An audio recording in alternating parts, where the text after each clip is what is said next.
out of apartment 5B.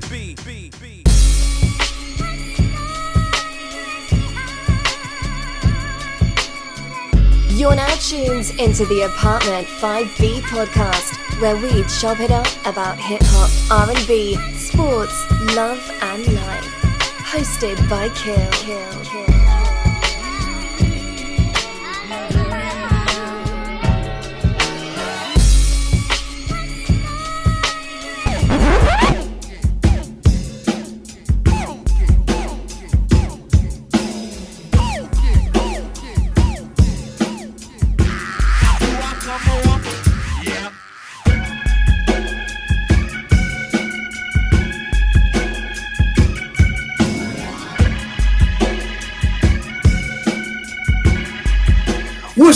What's good? You are tuned to Apartment 5B podcast hosted by your man Kyle. I got my squad with me in effect. Rel, Trezvan, what's going on, bro? What's good, man? Happy to be here. Everything good, man. Love the hat, man. Love the hat. What can I say, man? Ella Dope. Veg, what's going on, brother? What's good? All right, that's all I got. That's all I got. Oh, God, man. What's good with you, man? Eddie, what's going on, man? What's going on, man? You know, I had to break up the Philly Fest a little bit, you know what I mean? But, I feel it's all good. Y'all made a good trade the other day. I ain't mad at y'all. For doing that. Veg, what's up with our Eagles, man? What the fuck, man? Yo, I just get it together when the playoffs come. That's all I got to say about that's where I'm at with it. I can't even continue to think about it. I was just like, yo, when the playoffs come, please get together, because it's been messing up my mood. I've been snapping on people. I can't do it. I gotta chill. You know what I mean? I tell you the funny thing. Nate came down the other day. She was like, "Daddy, you know, I don't watch games with you no more, because when y'all don't win, it don't be fun in the house no more. Like the whole mood, like it ain't. I don't want to watch a game with you when the Eagles lose. And I feel like even when we beat the Giants, I still felt like this close ass game. Like this ain't even like that was damn near a loss to me. On it wasn't on paper, but it felt like a loss. Like this is where we at with the Giants. Like. It's a cold day in hell. And that Arizona game, bruh, let's just say I'm glad it wasn't on regular television. Like, I'm just looking at the score, looking at the other games, and I'm like, we lost. The fuck you mean? Yo, you know what that shit was like? It was like in Dead Presidents when the judge gave Anthony life. He's like, life? What the fuck does nigga mean life? Like, and threw the chair at him. Like, yo, what you mean we lost to the Cardinals, man? Like, bruh, what? The Cardinals. So, neither here nor there, man. Y'all know me. Let's jump right into it.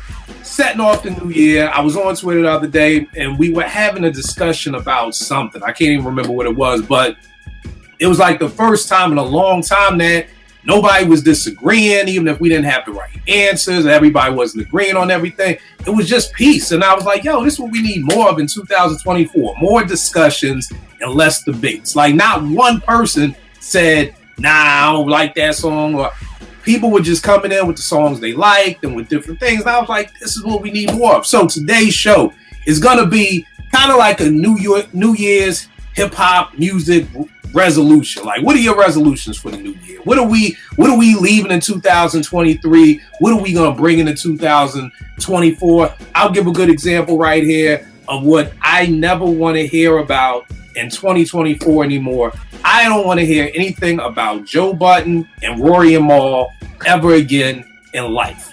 I never want it. Every day I go on YouTube, Mal done said this, and Rory done said that, and Joe said, I'm like, yo, didn't y'all fuckers break up like 5 years ago? Like, yo, what are y'all doing? You know what I mean? So that is one of the things I want to be left in 2024. I don't want to. It's like a couple that broke up and y'all still talking about each other. And hasn't everybody moved on? Don't Rory and Mal have a show? Yeah. Don't Joe have a show? Like, why are y'all still talking about each other? Like, I literally would be offended if you bring me on your show and you ask me about Joe Budden. I'd be offended. Like, nigga, no, I'm not talking about that shit. Like, you know what I mean? After a point it becomes, unless that's what you want. You know what I mean? Which is some nut ass shit to me if that's what you still want. Because I'd be damned if a nigga come over my crib asking about my ex-girlfriend from college sitting right here in front of time. Like, nigga, do you not know I'm married? What the fuck is you doing? Asking me about some old joint from you know what I mean? Whatever years ago. Like, I'm offended by that, my nigga. But it's like these maybe it's all just fucking wrestling. Maybe it's all behind the scenes and they love each other and they just want to. This helps the fucking, what is it, Vague? What is it? The algorithms go up, and so for all we know, this shit is just wrestling and shit. Like, and these niggas love each other or whatever like that. So that's one of the things I'm leaving in 2024. I got my brother JR, the R&B guru, up here in the building. Hey y'all, what's up? What's going on with you, fam? I'm good. I'm just hearing you go off about Rory and Joe. So we gotta leave that in 2024. Like, y'all do not need to talk about 2023. Leave all them niggas. Bye. I don't want to hear about no more drama. Every time I go on YouTube, Melissa Ford and Ice is beefing, and Ish and Joe is beefing. I'm like, yo, like, is it like dead ass? Like, real question. Do y'all think this is wrestling, or do y'all think it's just that much drama that just follows Joe Budden? What's up, man? What you got? JR like this analogy. It's kind of like the residue of the Temptations versus the New Temptations. Nobody gives a shit about either of you two. We only care about the original situation. And I think that's what it kind of is. Oh, God. They were probably best together. And now they have all these substitutes and different versions of what they used to do. And it's probably not as big as it was when they were together.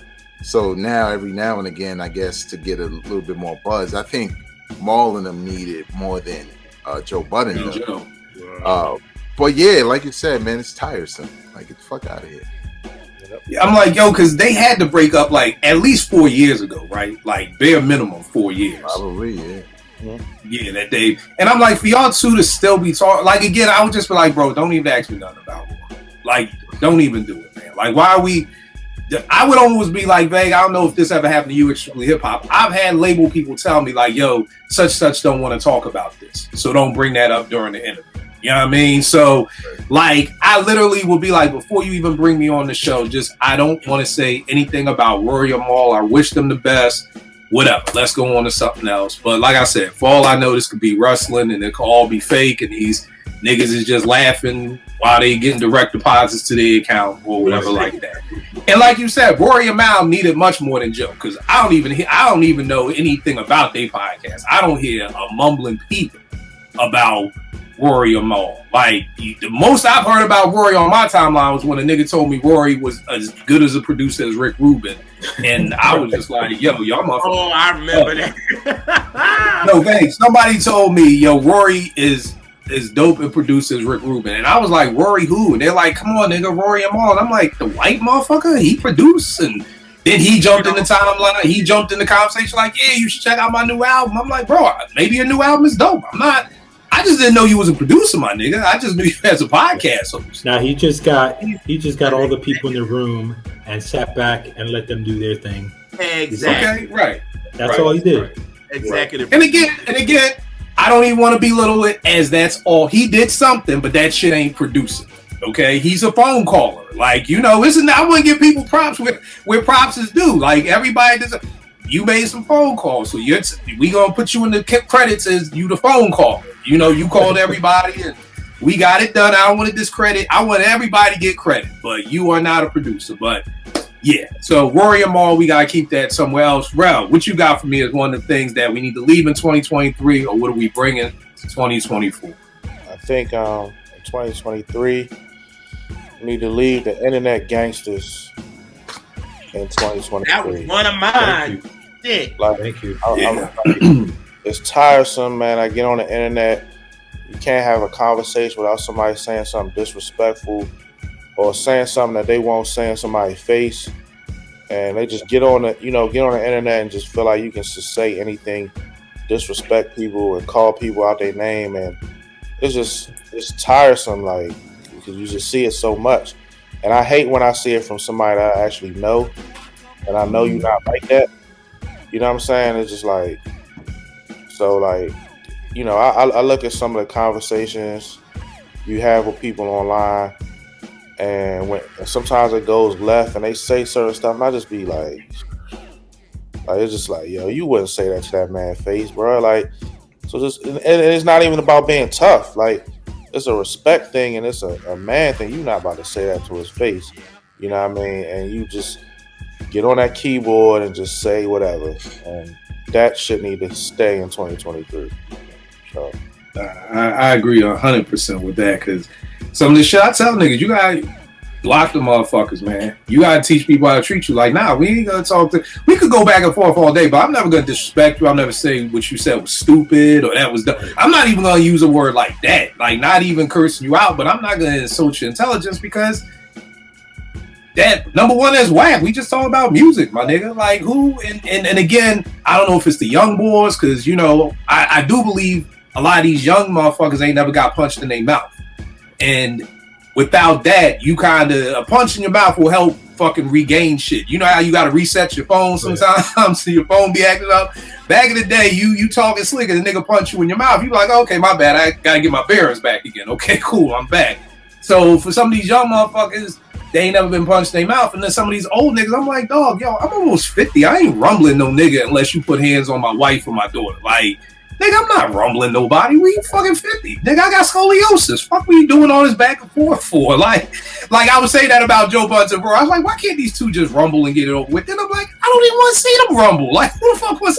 I'd rather these niggas play chess or something, and whoever wins got to shut the fuck up. But like, I don't even want to see these two motherfuckers fight. So I'm with you, bro. Like all the tough talk back and forth, and to me that even goes to these rappers too, man. Like, yo, all of y'all are not, you know, fucking in the streets. Everybody's not selling coke. Everybody's not busting their guns. I say it all the time on Twitter. I'm in the hood more than your favorite fucking rapper is. Shit. Yeah, exactly. You know what I mean?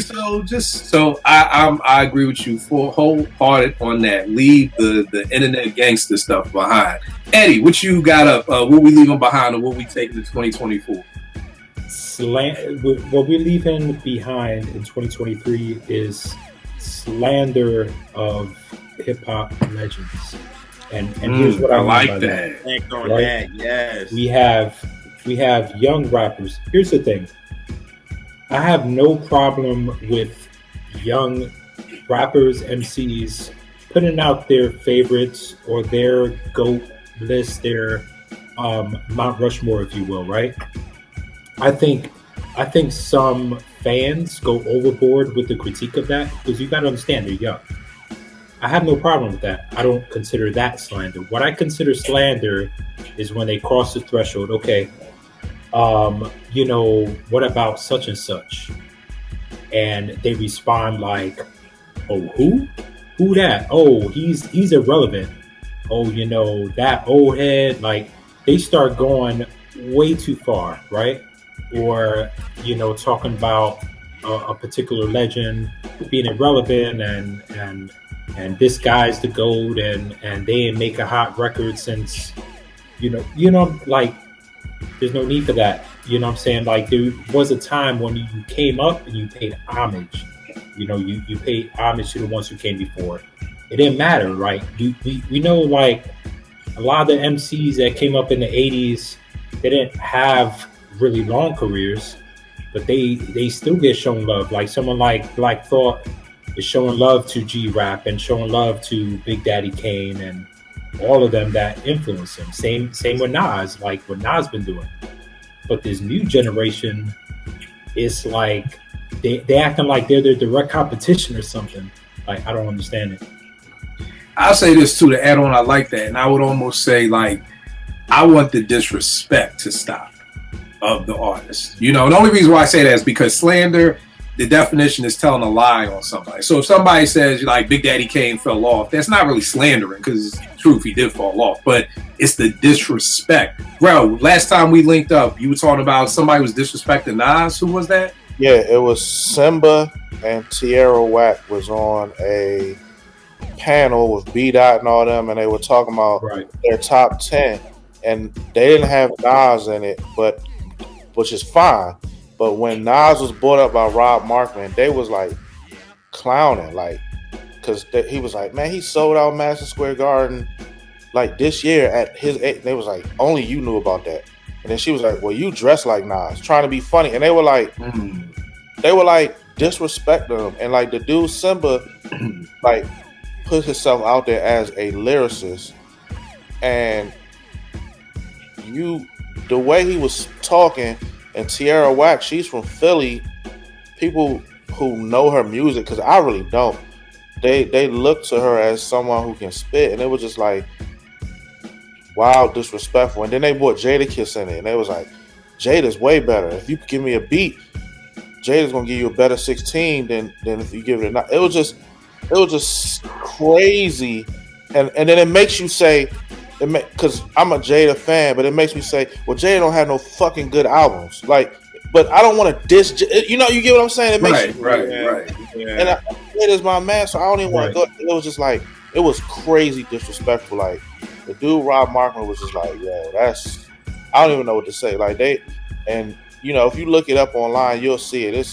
It was just disrespectful, and that's a prime example of what Eddie was talking about. Like, you can have your top 10, your favorites. I'm not telling you, that's your opinion, but what you're not going to do is disrespect legends. There's some legends that I might like more than you like, Kill, but I'm not going to go and say, because that's not one of my favorites, that he was trash, or oh man, he's old, kid, dressing out like, that's corny. You know what I'm saying? And I don't like that. I'm glad you said that, Eddie. Vic, what were you gonna say? I was gonna say I had a similar one to what Eddie has, and I think the problem, well, this adds on to it, but the problem is that you have a generation, not all, but a lot of them tend to try to validate their artists through the artists of our generation. And by doing that, you're already giving them props for being what they are. But you're also trying to elevate your artists when there is no comparison. You have the context of why we call Nas or whoever a legend. Like, I like Simba, but let's be real. Ain't no frenzy when he drops, right? I feel like I'm the only one listening half the time. He may have a younger demographic, but it still doesn't. He hasn't had the impact that Nas has had. He had it one time with a freestyle in New York talking about Flex, because that was dope. Nas has done that a million times over on mixtapes that were crazy. So to me, it's sort of like they continue to show their ignorance of music in general, including hip hop, and I don't even think they should be on platforms where they can be even allowed to do shit like that, to be honest. Like, honestly, man, I wonder if a lot of these new MCs are even fans of hip hop like that. You know, like it really makes me wonder, like, just not knowing the history, not going back, right? Like, you know, if all you know is your contemporaries and peers, you know, what's up with that? The last thing I want to say about that, though, is it's kind of the flip side of that, which I respected. I saw recently, it was like a Chris Brown interview, and I don't know if it was old or not, but they reposted it on TikTok, I think. And someone was asking him about Michael Jackson. Oh yeah, people say like you're the closest thing to Michael Jackson and being a total artist and dancing and stuff.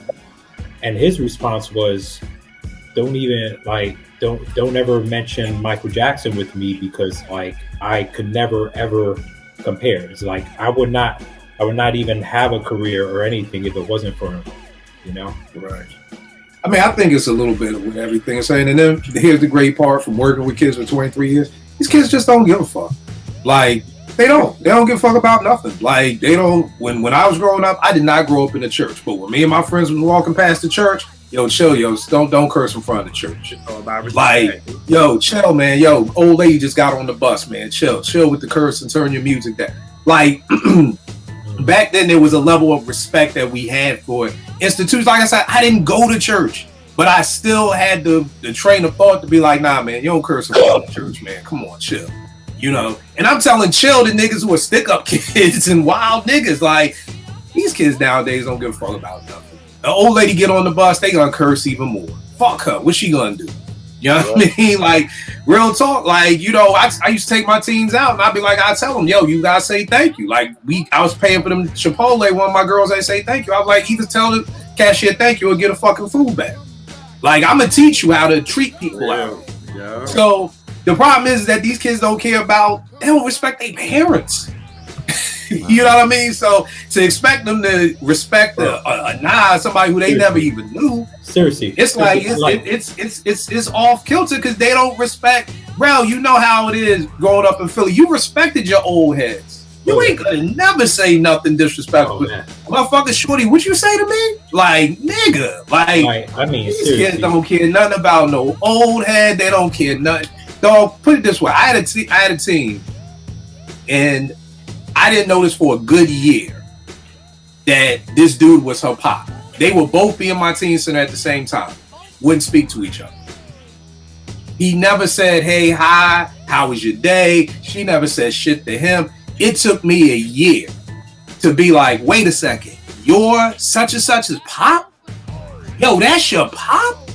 Like, y'all don't speak. Y'all don't look at each other. Y'all don't say anything to each other. Like, that's mind-blowing to me. Like, could you imagine being in the same room with your mother and not saying shit to her? Yeah, that wouldn't happen. Like, dog, you in the teen center and your mom walk in and she don't say shit to you and you don't say shit to her. If my mom walked in the teen center and she ain't say shit to me, it's about to be a misunderstanding in the teen center because I'm going right over there. Like, why are you not talking to me? You know what I'm saying? So what did I do? So again, the bigger thing is to all of this is at the end of the day, and that's why I said it's more disrespectful. This generation don't respect nothing. They don't respect authority. They don't respect their parents. They don't respect nothing. So they damn sure ain't gonna respect a rapper who they ain't never heard before. And that's really where the problem is. And that's just a PSA to just say, all you motherfuckers in the DMV need to come out and help me with these goddamn kids so we can start teaching them some respect. But neither here nor there. Vay, what you got up for yours? Your first. All right. In 2024, I need rappers to stop complaining about fans and media critiquing their music. We critique everything: art, film, books, nigga, sneakers, the way you wore your clothes, everything. Why are you so special? And it's not about critiques, because critique can be used both ways, but criticism is only used in a negative way. But I don't hear anybody when we're heaping praise on a project saying, nah, just enjoy it. I don't need all the accolades and flowers, just enjoy it. So, and I'm a cuss right now, please shut the fuck up, because I like your music, but you're making it work. Okay? You're making it work. It's funny, I was going back and forth with terminology once on Twitter, and he was saying something, it wasn't directed at me, but I responded to it, and it was like, well, have you ever been in the studio with Premier? Have you ever been in the studio with this person? And Vay, it was the exact same thing that you said. It's like, why is it when I say something negative about you, it's, well, who the fuck are you? What's your resume? But if I tell you this is the greatest project ever, you aren't like, well, who the fuck are you? Who are you to tell me that this is a 5 mic classic? Like, give me your resume. Like, keep that same energy. Like, the problem is they will ignore your praise. They won't even say nothing. People only pay attention to the negative, like when you criticize them. But if you're giving them up, they ignore that shit. Like, they pay more attention to the people that say negative stuff about them, instead of the people that praise and show them love. They don't even pay that any attention. It's only the negative. You know what I'm saying? Like, that sticks out to people. But to me, it's just, if you drop a movie and I say it's whack, then you want to know if I'm a movie critic or whatever, then you should want my resume even when I said it was great. Right. Because if I don't know what the fuck I'm talking about, then me saying it's great really don't mean shit, right? So you should want it to be like, if I send Vega a beat and he says this is dope, that means something to me because I know Vegas' pedigree. If Vegas don't know shit about hip hop, somebody telling me they don't know shit about hip hop telling me my music is dope, that really don't mean much to me because you don't know shit. So I agree with you 100%. I think it all started in 1997 when Erykah Badu said on the fucking live version of Tyrone, I'm an artist and I'm sensitive about my shit. So many people have taken that, and I'm like, if you sensitive, nigga, then leave that shit on your hard drive, because the second you press upload on SoundCloud, Bandcamp, Tidal, DistroKid, wherever, you have now opened yourself up to be critiqued. And if you don't have thick enough skin to take somebody saying they don't like your shit, nigga, what Kendrick say? That's a backseat freestyle. Leave that shit for freestyle in the backseat with your friends. But the second you hit upload, you gotta know everybody's not gonna like your shit, and that's okay. That's okay. That should be okay. And really goes back to what you said about the internet gangsters. You a gangster? Why you give a fuck? Right. Why you care? And here's the worst part about that. This is kind of a add-on to it, which is the fan base. You don't have to defend your favorite artist like a knight in shining armor. Like someone don't like their album, you don't have to come out in droves to defend them. Like, well, I'll say this. I think I think those are the stands. We need more fans. A fan, it can keep it a buck. A fan can say, nah, that wasn't a good album, but I still fuck with you, but nah, that album wasn't great. The stands that fucking unite like Voltron and come with, ready to try to burn down your timeline because you don't like their favorite artist. And again, y'all, this is gonna keep coming back to hood shit.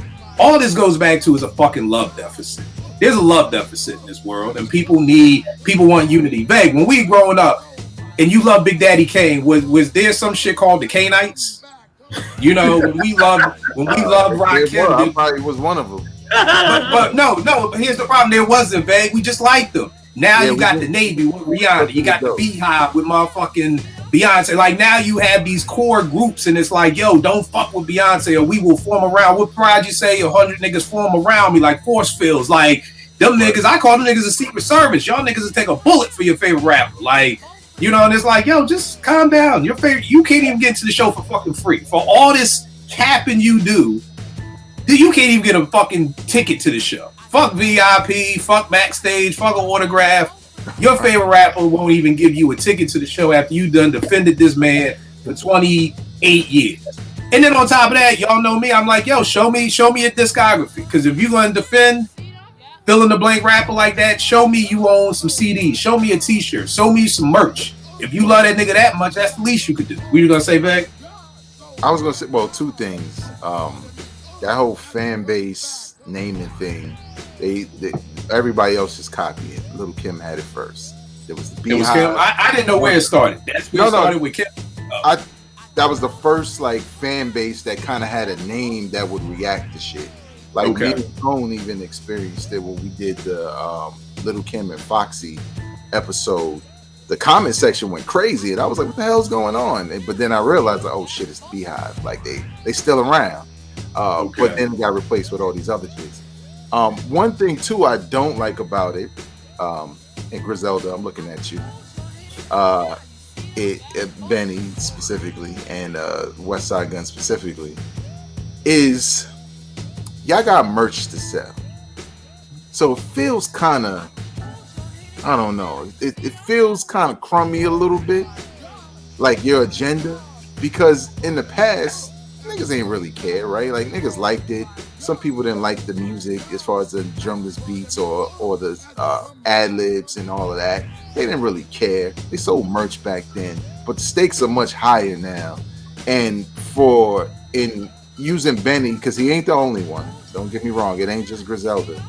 But using him as an example, I just thought it was tired for him to react that way. And same thing with West Side Gun. I prefer West Side Gun just saying my shit is a classic. Fuck y'all. I kind of fuck with that. You know what I'm saying? But what happened? I don't even know what happened. Like did Benny? What did they do? It wasn't a big.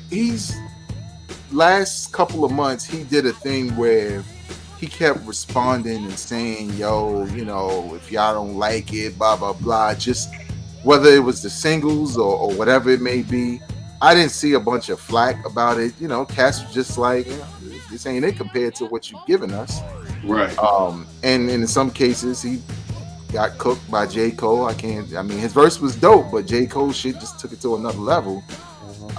And I could tell he didn't like that. And then the whole Freddie Gibbs shit, I think there are people who are just like, he has more range than you. We know he did wild crazy shit with his baby mother and all of that, but post 50 versus Rick Ross, that shit don't matter. Right. If that nigga shit fire, he did one verse with Kanye West and that shit trended. you put out 2 songs and everybody talking about Wayne. Right. Stop complaining, dog. Just get your pen right. Stop thinking the shit is automatic. Stop thinking you've already arrived. You can't buy enough chains to make newer, doper music. You gotta write. And that's the problem I've kind of had with it, because I'm one of his biggest fans, and I'm just like, I don't want to see the crying, man, and then cut your hair, fam, because like, right. You know the wild part with that, man, is I wish like artists, because like you have the internet now. Not saying that this would be an easy thing to do, but like I was saying this earlier, I was having this meeting. I was explaining to this cat with my scripts. I send them to 5 different people because they're for 5 different reasons. 2 of my peoples are big film buffs. One of my peoples was like kind of like on rails type shit, like an English professor or whatever like that. So I know that person's gonna chop it up, this way and all that. I just wish that these people kind of had a core like fan base, like you said, Veg. I love Benny. Like, you know what I mean? Like we're true fans that could be like, yo, that ain't it.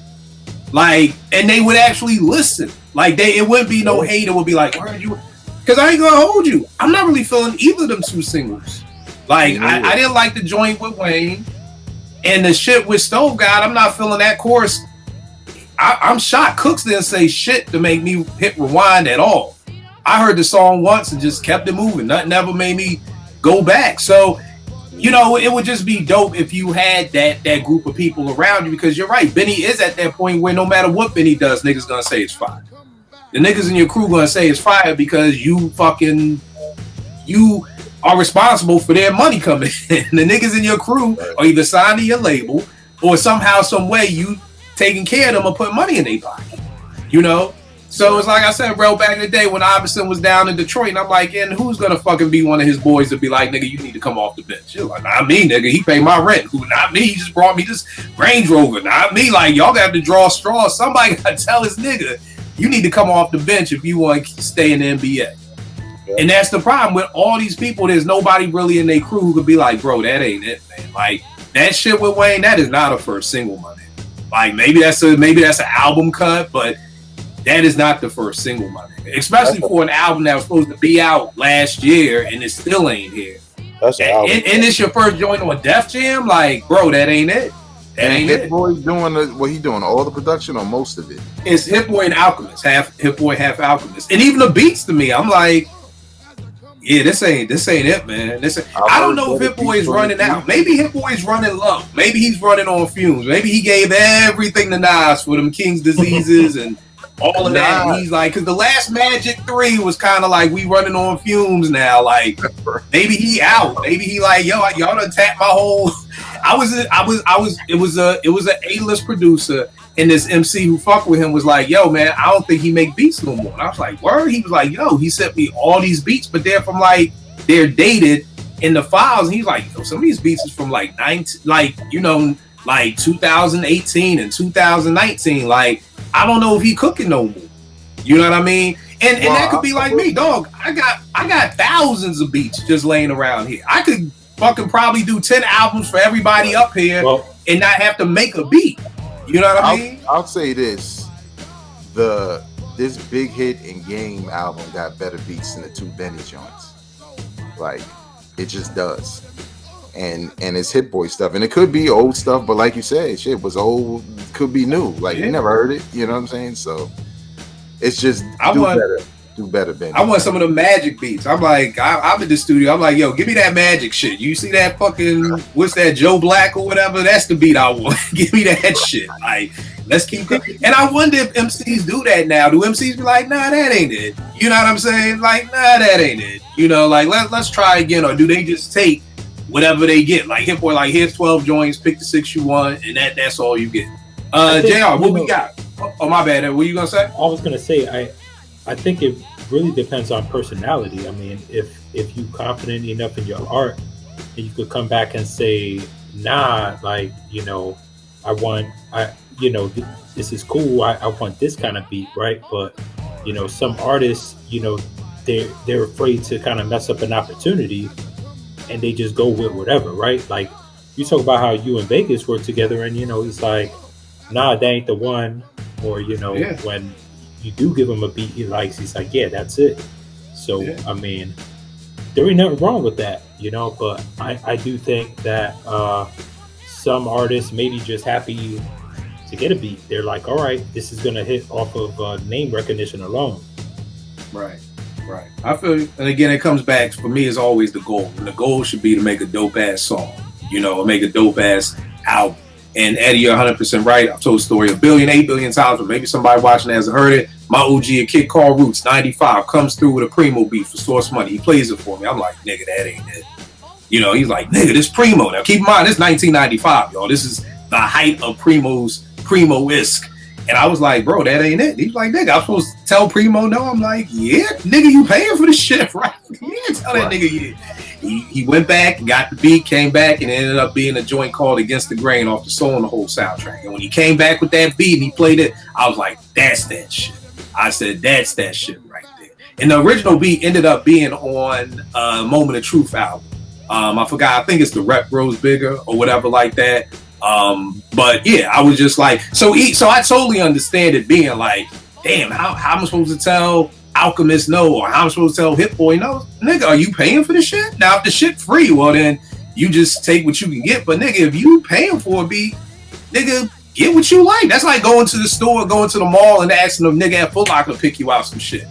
Like, nigga, if you gonna pay for these sneakers, get something you like, type thing. But I can't call it. JR, what are we fucking with today? What are we leaving in 2023? I know it ain't gonna happen, but hopefully after everybody saw that Thriller doc, I do not want no more comparisons to Michael at all. Leave that joint back in 2023.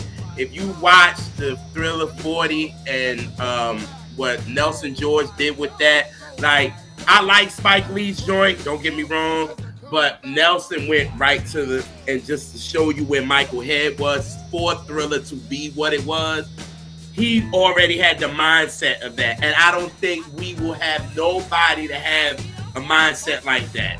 And you know what I mean? And everything he had, just the formula that he had. And it seems like every publication, people that's online, if it's something great, the first thing they say is Michael. When they did the Taylor Swift thing, that, I was done. That's why, because y'all know. I'm sorry, somebody said Taylor Swift was bigger than Michael? When they started about the tour, it was her tour. And they tried to say that, somebody said that it was, her tour was just as big as Michael's. And I said, which one? What are we talking about here? And I'm like, stop with the comparisons, y'all. Let that man let him rest. Like, it's annoying, and it's just like, I hate when publications do that. They be like, oh my God, this is the biggest Thriller and all this kind of stuff. Just like we did the last episode when they did the Weekend shit, and they threw the Thriller thing out there. Like, stop that, y'all. Like, stop. Like, yo, Michael was ours. Y'all would never experience it, so don't even try to compare it anymore. Like, that's what aggravates me. Like, leave that. I would almost want to tag on to what you're saying and say, let's stop comparing. Let's leave comparisons in 2023. I was going to say that it was going to be another no more compare. I've always hated that. Rel, I don't know if you paid attention when we're coming up to the NBA draft. They'll have their draft board and they'll be like, this player is comparison to this player, and it's like, just stop. Like, you know what I mean? Like, just stop. Like, why are we doing that? But it's like, that's what gets the build up. You know, I'll never forget, I hadn't heard of Bradley Beal when he was coming out of Florida. And now all of a sudden, before the draft, it was, he's the next Ray Allen. You know what I mean? And I'm like, wait a second. I've been watching college hoops all year. I ain't heard one nigga compare Bradley Beal to Ray Allen. But it's almost like to get the hype up. So I don't know if it's the agents that want to get that hype going, because then niggas hear that like, oh, the next Ray Allen, you know, we gotta, you know what I mean? So it seems like that's just the cool thing to do, to just drum up attention, is to be like, and here's the great part about it. Even if it's negative, if I tell you I got my man Rel Tresvant coming out next week and this nigga's bigger than fucking Michael Jackson, you know what I mean? Even though people gonna be like, Kill's fucking crazy, but let me listen to this Rel Tresvant. Right, you see what I'm saying? True. So yeah, like the bad, even if it's bad publicity, We don't care because the goal isn't to get good publicity. The goal is to fucking get streams. And to get streams, we are going to try to come up with anything to piss people off and whatever, because that's the thing. We don't do that in life. You know, most people aren't going to hear, oh, this person better than Michael Jackson. I'm not going to listen to it. It's like, word? Oh, I need to hear this for myself. So you fall for the bait. And next thing you know, you're listening to this person, and that's all they cared about. They don't care if I don't care if you say Kill Crazy and Rel Tresman ain't nowhere near Michael Jackson. All we cared about was the streams. We got them. Thank y'all. We'll see you next album go around. We're gonna do the same shit again. What you gonna say, Vag? Unless you found a nigga named Michael Jackson that is Michael Jackson, you tell me he's better than Michael Jackson. That's the only way the only way I'm ever gonna listen to it. Right, I feel you. And again, I don't really think it's for our age group, but I know for a lot of people, you know, because people will be like, "Oh, this movie is like the new Sixth Sense." You know what I mean? And like you get that bubbling, and then it's like, "I love the Sixth Sense." Oh shit, it's like the new Sixth Sense. Let me watch this movie. Like, so I think that's why the marketing mind is always compare, because that's what's going to get people to come in. You know what I'm saying? So it's sad, but I don't think we're ever getting away from that. The next thing I got. Oh, you had something, Eddie? No, I'm good. Oh, you good, JR? All right. Next thing I got. I want it so that if anybody is interviewing Dame Dash, if that nigga even says the letter J, that nigga can't talk about Jamal. That nigga can't talk about Jamiroquai. That motherfucker can't talk about Jelly. That nigga can, if that nigga says the word that begins with the letter J, the mic's cut off, the fucking camera cuts off, everything just cuts off on that nigga. And it's black. Not Jelly though. That's it. That nigga can't say any word that fucking starts with J. They be like, what's that white guy who got that song from motherfucking what's that shit to do with the tater tots? I don't know what the fuck I'm talking about. That movie with the dude with the white boy with the crazy red fro. Fucking Napoleon Dynamite. You can't even ask Dame Dash. What's the name of that song that he's dancing in Napoleon Dynamite? Oh, you done said J. Nope. Camera's off. Oh my God. I don't want to hear Dame Dash ever say the word Jay-Z, Sean Carter, fucking. I don't want anything to ever come out about his mouth because it's always this, why niggas want to ask me about Jay? My nigga, because you talk about him all the goddamn time. I turned on something the other day. Dame Dash says he's taking Rockefeller back. If you just go on YouTube and look at any Dame Dash interview, the word Jay-Z is in somewhere in that interview all the time. It's fucking literally impossible. It's literally impossible. Again, this goes back to Warrior Mall. The Rock broke up in what, 2005? Like it's almost been 20 years. Like my nigga, Rel, if you get married and you're still talking about your ex-girl from 20 years, leave your fucking wife and go find her ass and get her back. Like, I don't care if you gotta break up a good, happy home, my nigga. You aren't happy without her because you're still talking about her. Go find her. Dame, shut the fuck up and go find Jay. You can go find him. Somehow, some way you can find that nigga, my nigga. Apologize and get back together. Be down with Rock Nation. Or just shut the fuck up. One of the two. Like, pick a side, but you gotta pick one. You gotta pick one, my nigga. So that's why I got that nigga. Dame, you can interview Dame all day long. I don't know why niggas want to interview Dame. He ain't done shit in 25 years. Paid in Full was a long ass time ago. Niggas be acting like Paid in Full came out last year. It didn't.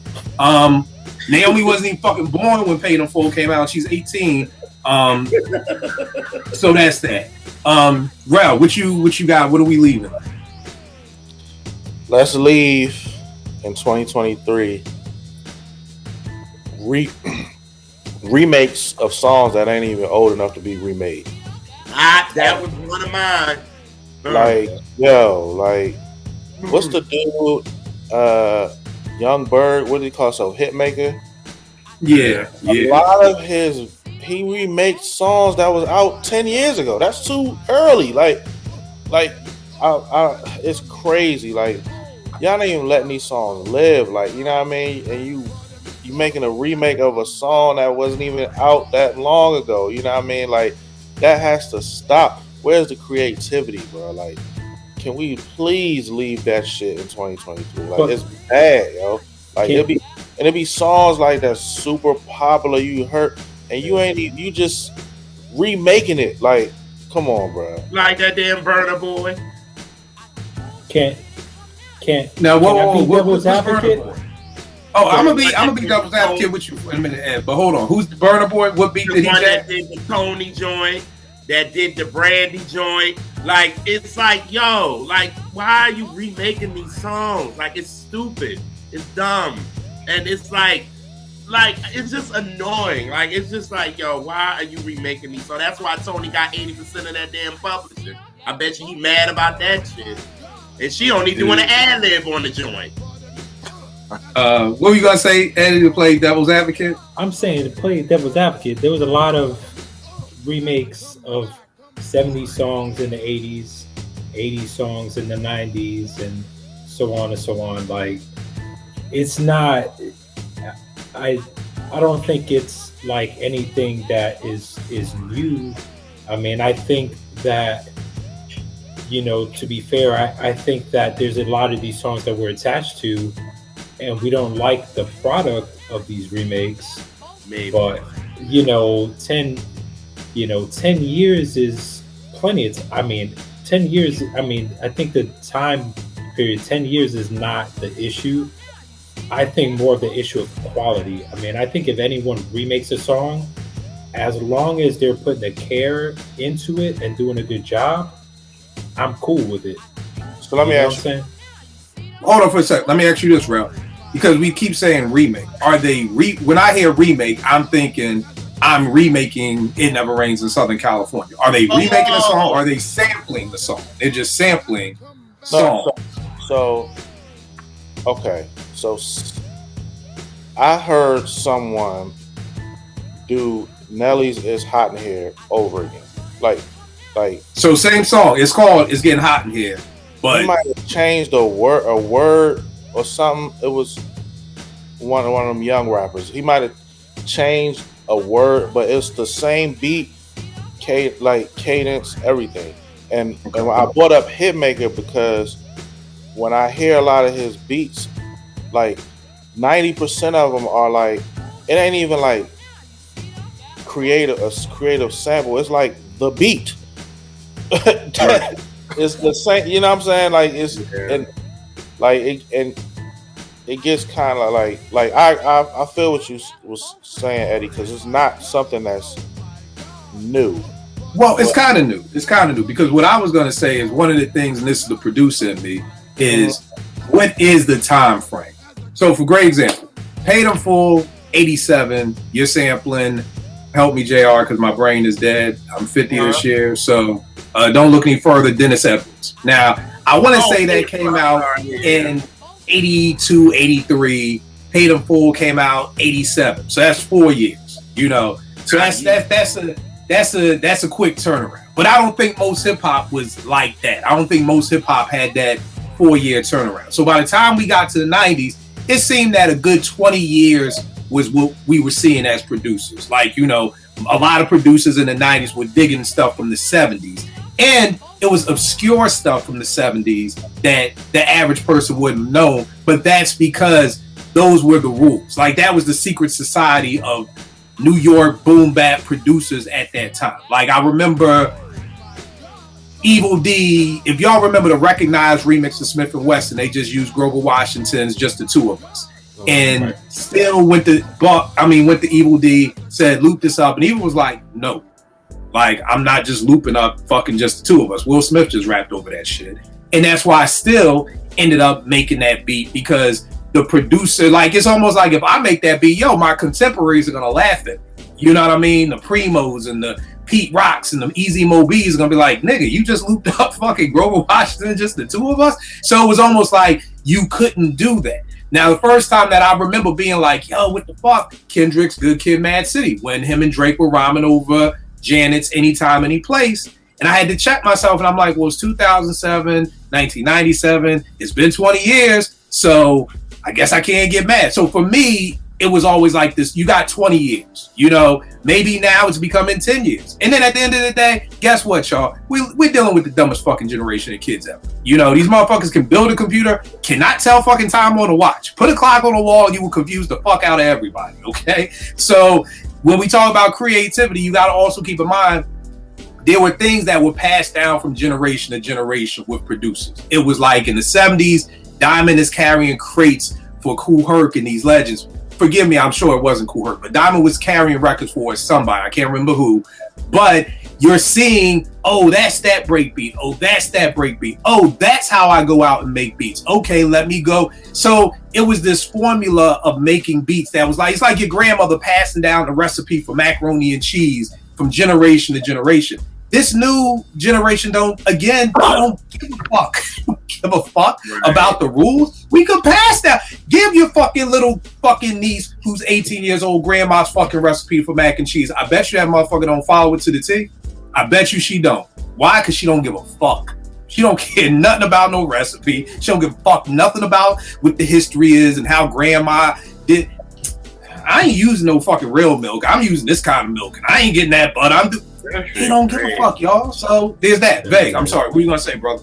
I was gonna say, I think in a lot of ways, when you kind of, well, I don't know, maybe it's just me, but kind of when you look at the situation, I don't think there's a time limit on it, only because when you're going from a song that had soul singers to Rakim rapping over it, that was kind of what hip hop did, right? Like we were taking Ring My Bell and all these other tunes and putting hip hop over it. So it was kind of remixed more than remade. But to Rel's point, I think it's whack when it's a rapper redoing it and they're not bringing anything new to it. It's not a new flex. It's not a different way, because dancehall did that shit all the time. But like, I don't know the name of the song, so y'all might have to fill me in, but there's a joint that samples the shit out of Mary J. Blige, one of her songs. Every time it comes on, I think Mary's coming on. I think it's the original record, because it's literally the whole song and it cuts her lyrics off. And then another nigga just starts singing. It's the most laziest part, because to me, it's like, you're leveraging the energy of this song so much beyond just the beat that a person like me who loved the original record is kind of like, well, you definitely ain't doing nothing new to it. It's a fucking freestyle. If you ask me, you're singing, but it's a freestyle. I can't remember which song it was. Love No Limit, something like that. But it's literally the entire Mary song before she gets to the verse, and it cuts off and dude starts singing. And I think, and he can sing, but I think it's a detriment to him and to the record to kind of reel you in that way, and for people like us to kind of disappoint and say, "Oh, this some new shit." Like, how'd you clear that? How much is Mary getting, or whoever produced it? Like, I don't understand. So it's just really whack, and it doesn't make any sense. And I think the hard part too is, again, it kind of comes back to, I just think nobody gives a fuck. Like, I don't think it's about making a great song. It's about people love this Mary shit. Let me just jack it. You know what I mean? Similar to what the Trackmasters would do. In the club at the Tunnel, old school time comes on. Yo, Pope, this is what everybody dancing to. Let's loop up this. Let's loop up. Yo, I was at the club. They played Upside Down by Diana Ross. Yo, let's loop that shit up. Yo, they played I'm Coming Out. Let's loop that shit up. So it's the laziness has always been here. It's the laziness of we just want to hit.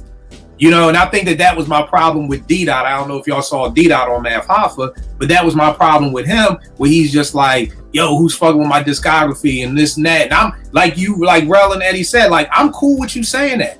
But as soon as you brought up Dilla's name, that's where you went wrong. That's where you lost. Because now you the mad producer. Because you're sitting up here talking about, well, why y'all give Dilla so much love? Well, because that nigga wasn't just looping I'm Coming Out, my nigga. That's why. You know what I mean? Because y'all goal was to, and he said this in an interview, we wanted girls dancing, champagne popping, and we wanted the club on lock. Well, my nigga, you salute. You accomplished that goal. But guess what? That music is not going to have your name getting talked about 30 years from now. So you got your goal. So you achieved it.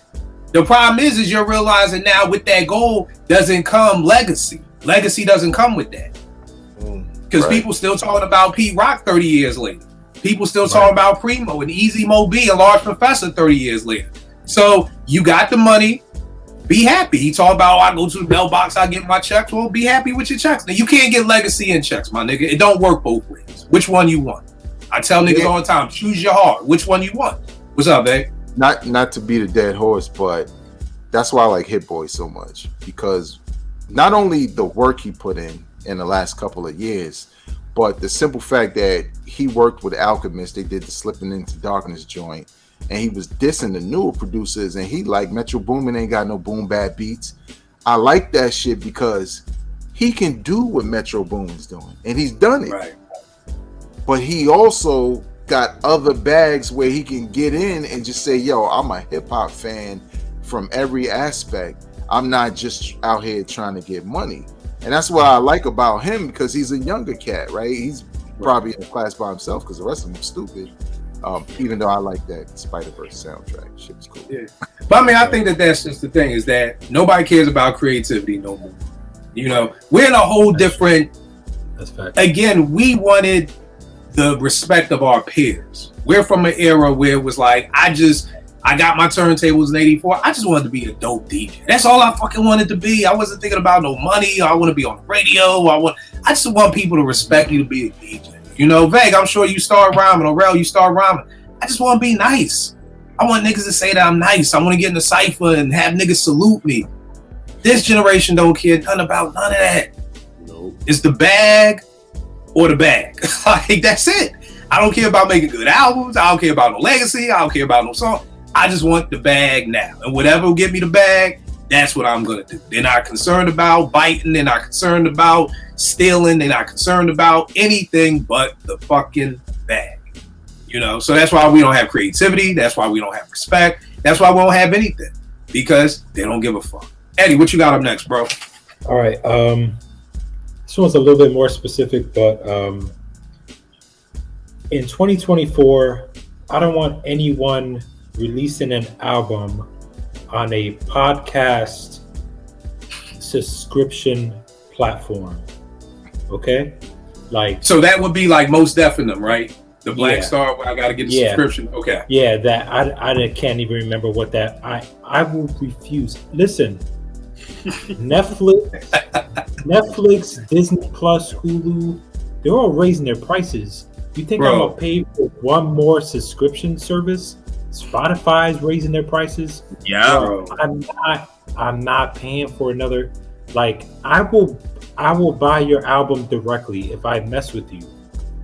Put it on your website, put it on Bandcamp, put it somewhere where we can cop it directly. But I'm not gonna pay for another subscription service just to hear your album. Not gonna happen. I feel you, bro. Somebody asked me about that Black Sheep documentary. I said that shit on Paramount Plus. I ain't buying one more streaming service, dog. I'm not doing it, bro. That shit gonna have to wait till we get the YouTube. I'm not. It's fuck like you said, Netflix, Hulu, Amazon, fucking Peacock for the Fresh Prince. I mean, what the fuck else? HBO Max. Plus, I got fucking cable. Like, nigga, I'm not putting nothing. Yeah. Y'all better bring that shit to Amazon or Hulu or Netflix. And you asked out, bro.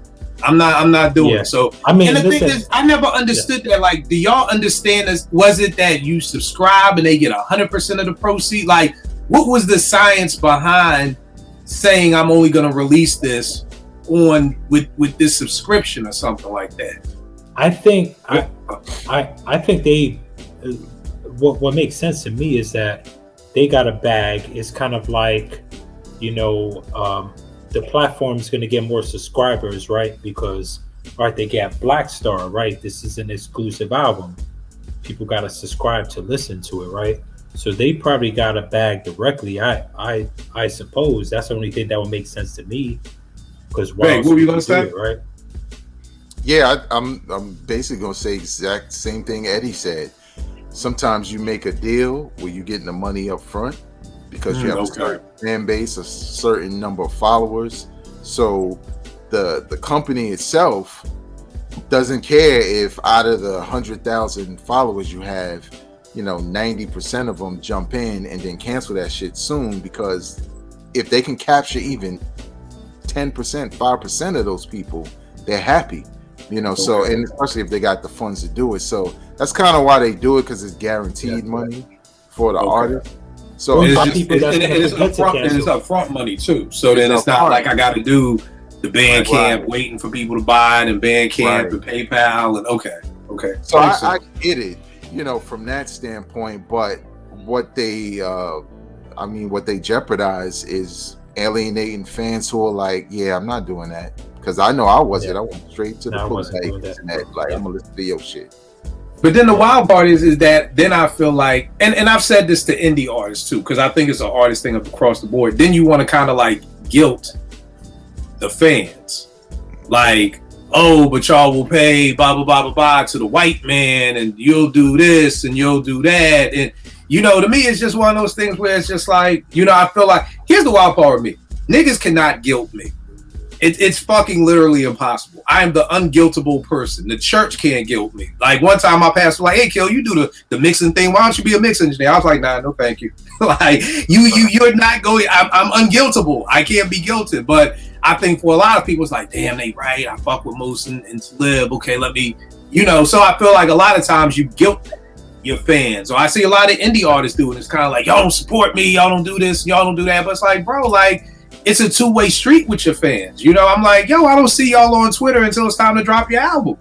You know what I mean? So it's not like you're interacting with people every day and you're like, hey, I got an album out. It's like you pop up and you're like, hey, here's my album, buy it. Then when nobody buy it, you want to be mad that nobody brought your album. But niggas don't know you, my nigga. Who don't got an album out right now? You know what I mean? It was bad all around for that album specifically, because people have been waiting for a follow-up Black Star for years, right? Yeah. Like, if you were releasing albums and this one just happened to be on the service, it probably wouldn't be that big of a deal, but it's highly anticipated for like a decade or so, and you put it behind a paywall on a service that most may not use beyond wanting the album. Right. So, you just didn't think your shit through, and now you want to blame fans. That's not right. Not right at all. Veg, what you got up next? Shit, I'm doing all this talking with my list. Producers, rappers, and singers, and I think I said this last year, sounding the same. Stop making the same beats. Stop rapping the same way. I'm talking about the younger generation, and I'm talking about some of you boom bap niggas too, because I'm hearing a lot of people where I'm like, well, shit, I'm just gonna pick one and like them. And the same thing with the singers, right? Or you moist ass niggas with your soft ass singing. I need some grown men again. I need the KCs and the David Ruffins to come back. Just struggle in their voice. Like, that's Anthony Hamilton. You need that Teddy Pendergrass. Like, you going through something. You know what I'm saying? The feeling.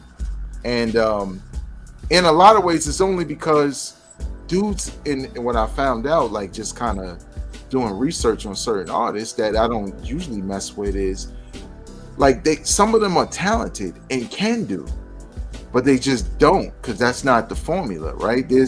I remember like the ASAP mob niggas was kind of like, oh, we from New York and we sound like rap like this, but we grew up in a different time, and then they would spit a different way, and I'm like, well, shit, you sound good doing that. Why won't you do that more? Or somebody like Nicki Minaj, who I'm not the biggest fan of her as a rapper, but then when I hear her sing, I'm like, damn, maybe she do that more. Like, you know what I'm saying? Because I think that has more integrity and style. Not saying she's whack or nothing like that, but then most of the raps I hear her do, most of her raps are the same for me.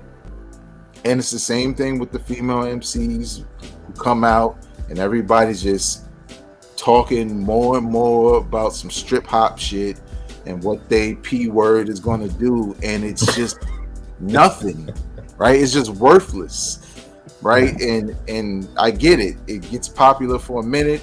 Sexy Red, nobody's going to care about her because that's what they do. That's what your fan base does. You come out, you're fad, and then you're old.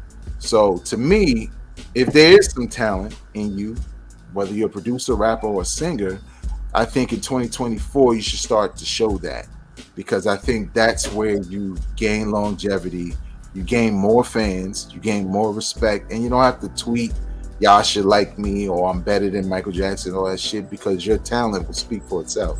So I feel like I say that shit every year, but yeah, and the sad part is, man, a lot of people, the talent just ain't there. Yeah. You know what I mean? Like, that's really like the sad part about it. Like, you know, nigga, I can't do backflips, so put my ass in the circus. I ain't doing no fuck. It's gonna be bad. They're gonna be trying to do a cartwheel with scoliosis. It ain't gonna look good. So a lot of these niggas don't have talent. Like, you know, it's because of the age that we are. We just always look at like, well, if you got an album out, then you got to have talent, because that meant you got a record deal. That meant you had to go through the A&R. That meant you had to get a deal. So there was some type of talent there. You know what I mean? Whereas with these new cats, they just, yo, you get a bag, Rel go sell some crack, Eddie sell some crack out there on the West Coast. Let's get this apartment 5B bag together, and you know, JR could rap. We could put him out on Front Street. You know, and it's like, if the bag is behind you, then you got that. You know what I mean? So that's the sad part too. And again, I don't think a lot of these people, I don't think they care about legacy. Like, I don't think they care the way like our artists care. You know what I mean? I feel like when Tribe was making an album, they were making an album because they cared about hip hop. You know, you cared about what your contemporaries thought about you. You know what I mean? I don't know if these people care about what their contemporaries think about. I will say I think they do, but in a different way, because they have no real context of music history in general, right? To be a basis for what they do. We do. Right. We pull from jazz, gospel, soul, outside, everything to create what we create. Whereas with them, they've already been told that they're high, and they believe it. And then when people start to break down why they're not, and they know they don't have these things, well, then that's when you get all these emotional tweets and crying on Instagram stories and all this stuff, because it's the truth and they know it. You know what I was gonna say too, Vague? One of my favorite Ye lines, well, when it comes to discussing shit like this, is it's hard to be humble when you're stunting on a jumbotron. You know what I mean? And I think about these artists that prior to social media, these artists didn't have a venue for people to gas them up every single day of your life. You know what I mean? Like, as much as we love Big Daddy Kane, Kane will never understand the amount of love he had, because we couldn't get to him. You know what I'm saying? In 1988, maybe you could see him in Brooklyn, but me being in Philly, I couldn't get to Big Daddy Kane to tell him, "Oh, nigga, you changed my life. Girls love me now because dark skinned niggas." And like, I could get that shit to him, you know. Whereas right now, these artists, and not to defend them, but these artists are now at a place where every day you wake up and you get on social media, and there's just fucking 100,000 niggas just sucking your dick every fucking day. You're the best. I love you. You're the best. I love you. You're the best. I love you. And it's just like, yo, if somebody is gassing you up like that, Vague, you would get a big head. I would get a big head. We all would get big heads, because it's like, nobody is supposed to be able to tell you every day of your life. Hundreds of people on TikTok and Instagram and Facebook and Twitter, you're the best, you're the best. Oh, people talking, Rel's talking shit about Kill, but here come Eddie, JR, and Vegas to swoop in and defend me. Look at my people go. With these motherfuckers have the biggest head. They don't. Nobody gives a fuck. That's just the moral. You know what the moral of this shit? Maybe this show needs to be called "Motherfuckers Don't Give a Fuck," because that's really what it comes down to at the end of the day. Yeah. Because these, I mean, it has to be hard. It's got to be hard to be humble when you are on a stage and 30,000 people are singing every word of your song. I saw Kendrick one time in concert, and I don't know if it was what was this shit? What was the single off of Damn? Humble. Humble. Yeah, Be Humble. He was on stage and he started the verse. He did the first 2 bars and just put the mic down, and the whole stadium sung the whole fucking song for him.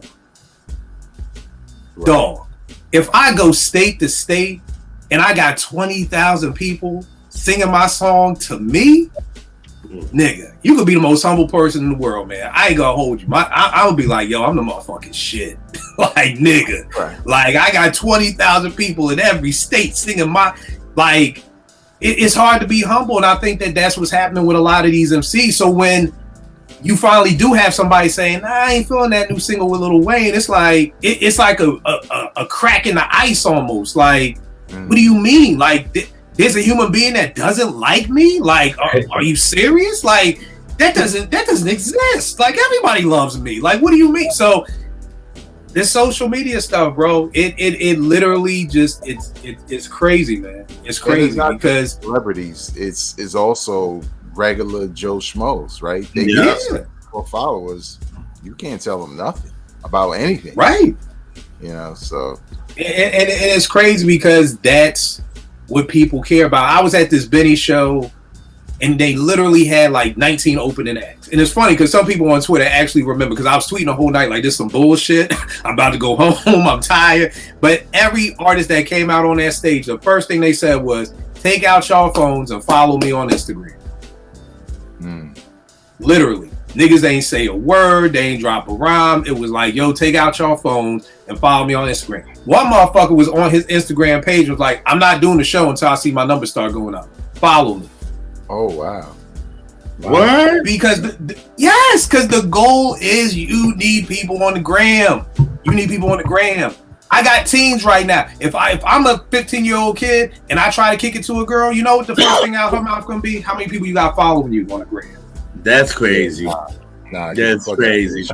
Right? This is how people date now. How many people you got following you on IG?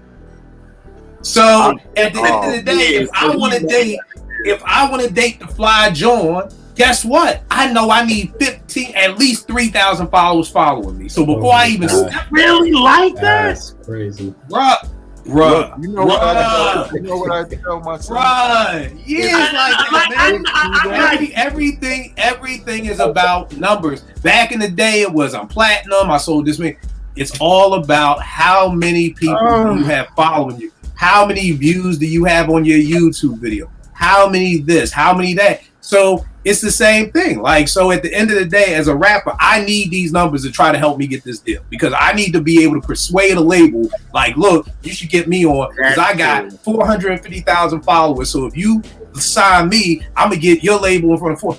Everything is just about a marketing strategy to get the bag. So again, if you ask a person, I swear to you, I bet all these records, if you ask one of my teenagers who rap, would you rather have a long living, lasting legacy and your music last for hundreds of years, or 500,000 followers on IG? Nigga, it's going to be 500,000 followers on IG right now. Wow, that's crazy.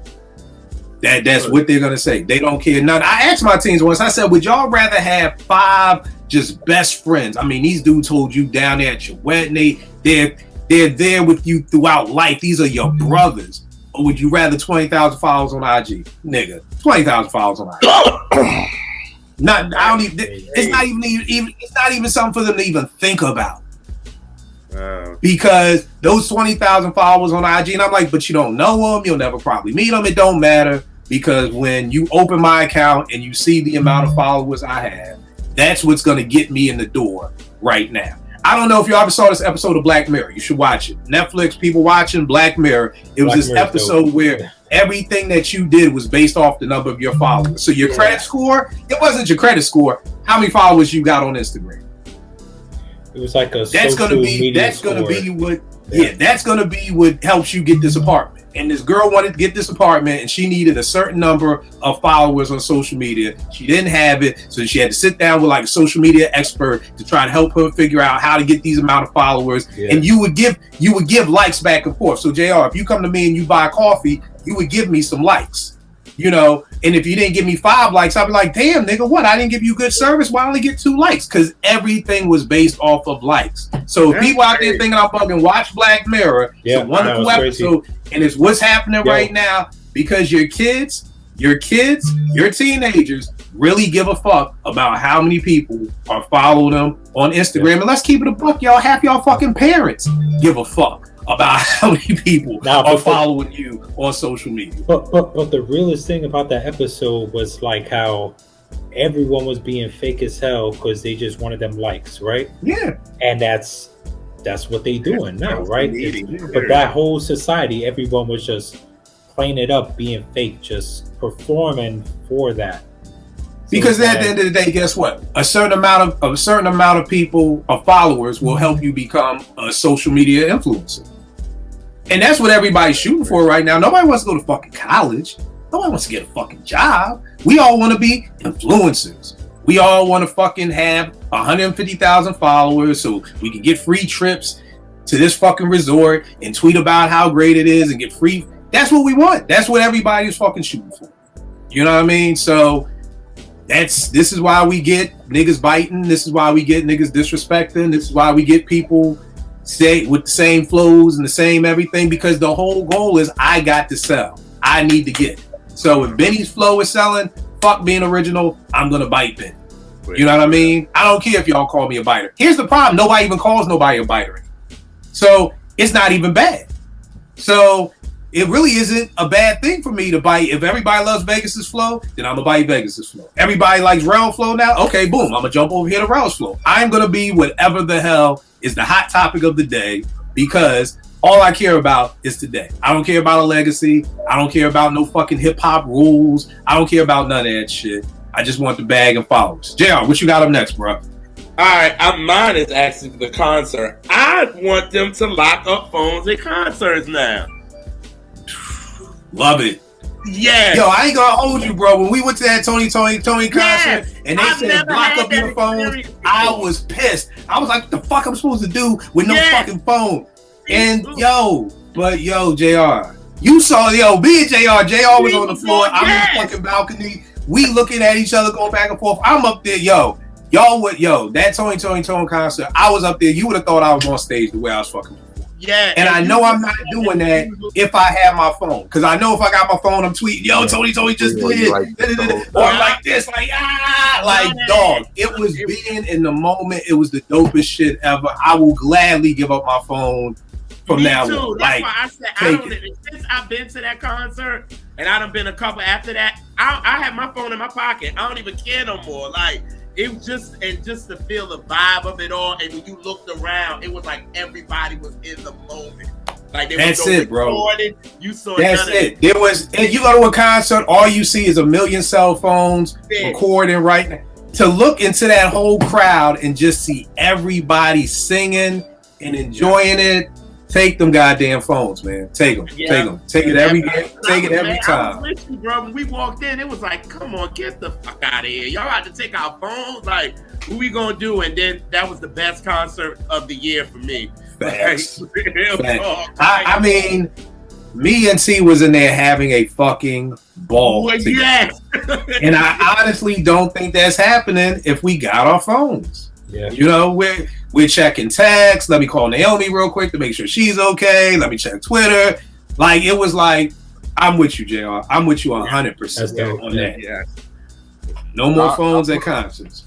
I will say I agree, because I know for me, I like to capture the fact that I'm there for a moment, a quick picture, right? Video. But when I went to the Earth, Wind & Fire concert, and that was the first time I ever seen them, and I'm a huge fan, I was really annoyed at the fucking camera crew in front of me that was just the entire song. Like, I mean, every song, almost the entire performance. And I'm like, they would put it down for 2 seconds, sing a couple lyrics, then go back to film. And I'm like, what are you going to do with all that footage? Like, really? Like, I'll never forget. We went to see Boys II Men, and this one chick the whole time was on the phone, had her phone up. And I overheard her. Basically, somebody couldn't go to the show, so she was on FaceTime with them, so that they could see the show. Wow! And just had the camera up the whole time. Now that's a beautiful thing to do, because I'm not holding no fucking camera. But come on, y'all. Like, we gotta enjoy the moment, y'all. We gotta enjoy the moment. I get it. I'm not shitting on nobody. If you can't afford to go to the show, it's a beautiful thing. Trust me, somebody's gonna bootleg the show. It'll be on Amazon Prime. It'll come back around. But again, JR, I'm with you. Enjoy the moment. And the thing that I saw, if you follow Raphael Sadiq, if you see the comments about that show, everybody loved it. Everybody loved not having their phones. Everybody talked about being in the moment. Everybody talked about that. So again, if you've never done it, trust me, it's going to be a hurt piece, because I'm with you, Vague. Like, I want to document it. And that was it. Me and JR taking pictures outside, because we like, once we get inside, the phone going, so we got to take pictures outside. But I'm with you, JR. I'm with you. Next up, I got, Y'all already know I'm gonna throw two at y'all. Y'all already know one of these because I've been beating this dead horse for 5 years. Beats with drums. MCs. If a producer sends you a beat with no drums, send that shit back. Send it right the fuck back. It's like somebody taking you to a steakhouse. Well, how you want your steak, sir? Fucking well done. And they bring you out a fucking rare steak. Send that shit back. Don't you eat that rare steak. Send the shit back and get you a good steak. If somebody sends you a beat with no drums, you should be offended. Nigga, stop sending me this nut ass shit and put some drums in this. We gotta stop that.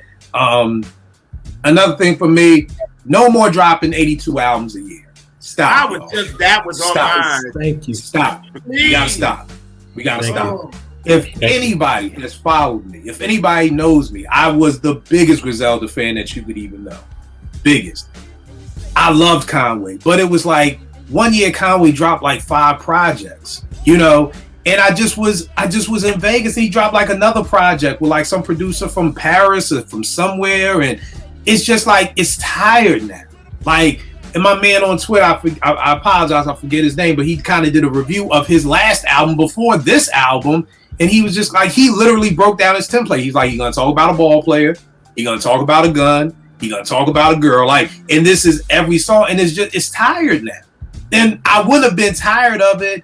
Think about Vegas. Well, we used to get a Tribe album every 1.5 years. Like back in our day, that was like what it was, right? Like 1.5 years. Yeah. Like, so it gave you some time to miss them. You know what I mean? But again, if we got People's Instinctives, Low End, and Midnight all in the same year, number one, we're not getting those albums that we got. We got those albums because there was growth. It was like, oh, you know, I've been around the world. Let me make some new beats. And now I've been around the world twice. Let me make some more beats. We're not getting those 3 albums. Wouldn't be the same albums if they were all made in the same year. They all would probably sound like People's Instinctive. So what we love about Tribe and Bugging Out and all that, we probably would never got that shit. You know what I mean? So please, I'm begging artists, indie artists too. I'm talking to y'all too. Drop an album. Drop a great fucking album. Especially you indie artists who are our age, who are like really making boom bap. I'm not talking about all the Cardi B's and the young boy. Make one great album a year. And I get it. I get it. You want to try to keep up. No kill. We got to put more music out. We got to keep flooding the streets.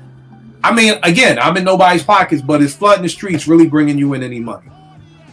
Is flooding the streets getting you to be able to quit your 9 to 5? Is flooding the streets, what is flooding the streets going to do? Yeah. You know what I mean? So try something different. Yo, you remember this joint? I think it was on the Busta album. He had a song. This reminds me of this song. He had a song featuring Q-Tip called "Can't Hold a Torch," and they said they ain't got it in them to make a classic. They can't hold a torch, so why pass it? You know what I'm saying? They don't have the ability to make it, so they just regurgitating the same formula, dropping their playlist albums, and just keep doing it. You know, drumless beats, playlist album, same songs. Like, they're not taking you nowhere.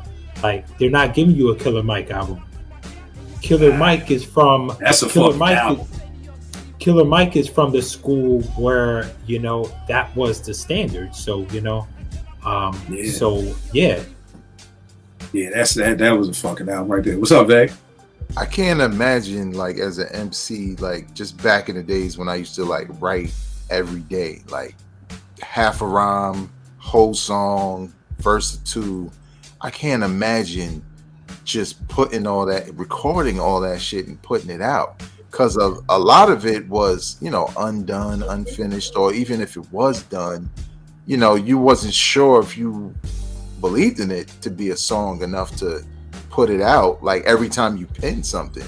And that's kind of what it feels like. That's why it's so generic, because even though I like Conway a lot, you know, he put out like 4 or 5 albums in 2023, and really only 2 of them I really like. But at the end of the day, it was all the same formula. It was just a different producer. That was the only thing that was different about it. It was a different person he was working with or collaborating with, and all that shit just had merch behind it. So, but again, man, it goes back to the goal. Like Conway said in one of his songs, like, every time I drop an album, merch sells $500,000.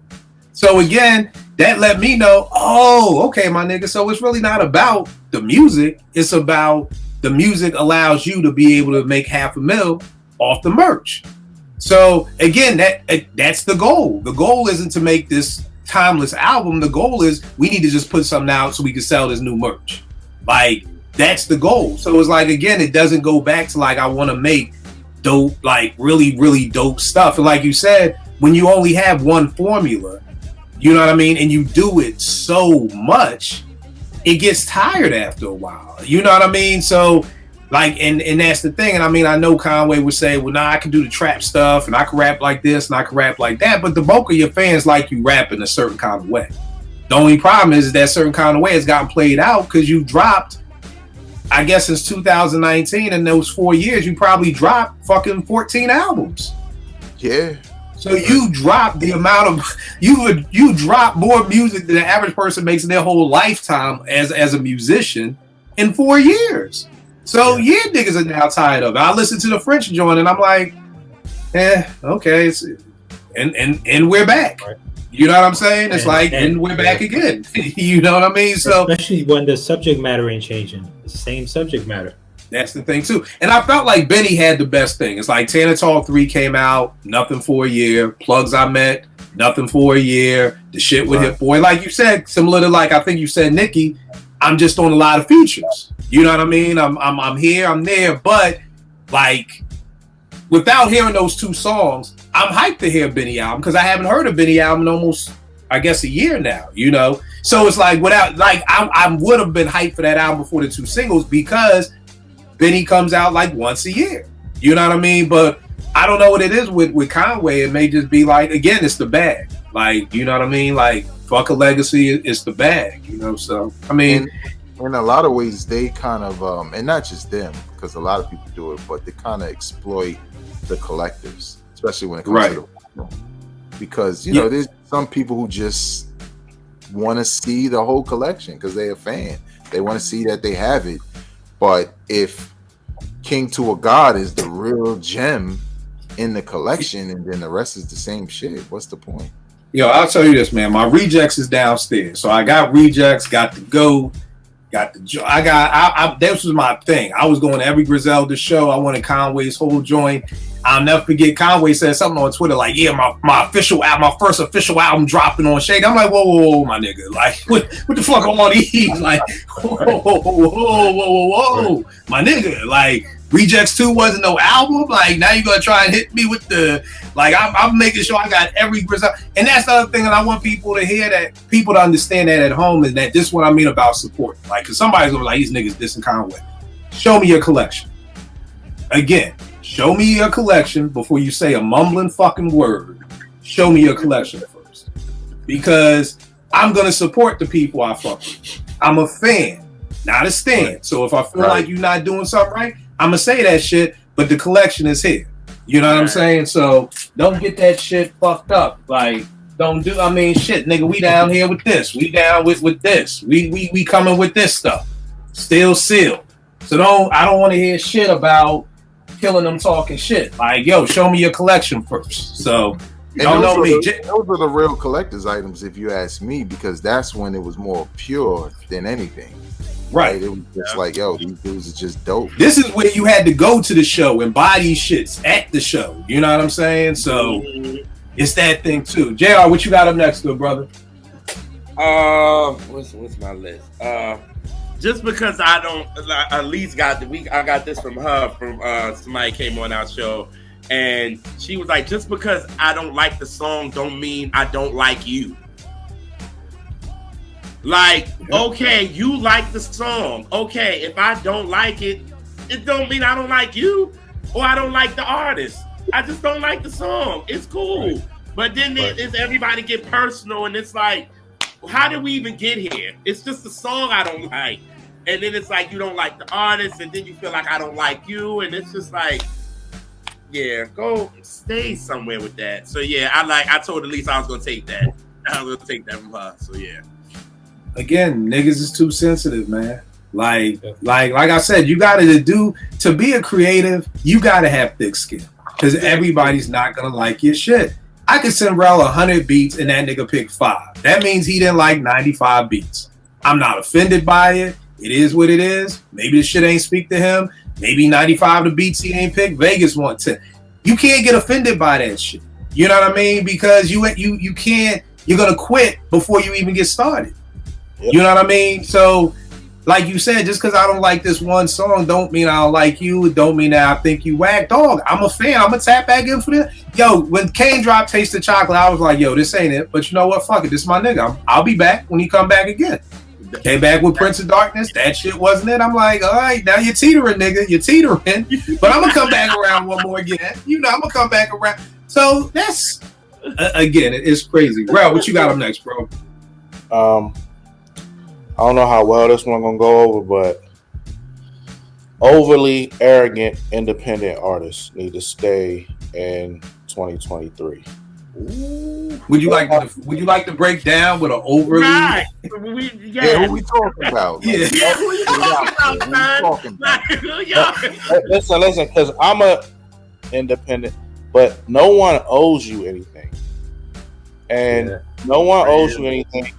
And a lot of times when you're independent, the person you are reflects on some of the support you get. If you're an asshole, but you're expecting people to support your product, or you don't communicate with people, or you don't talk to people and respond to people that show you love for your stuff, and you just like super arrogant, you don't collab with people, you don't support other independent artists, but you act like people owe you to support your music, that gotta stop, bro. And then you gotta hear about it, like, you know, hear the complaints and all that, but you don't support nobody.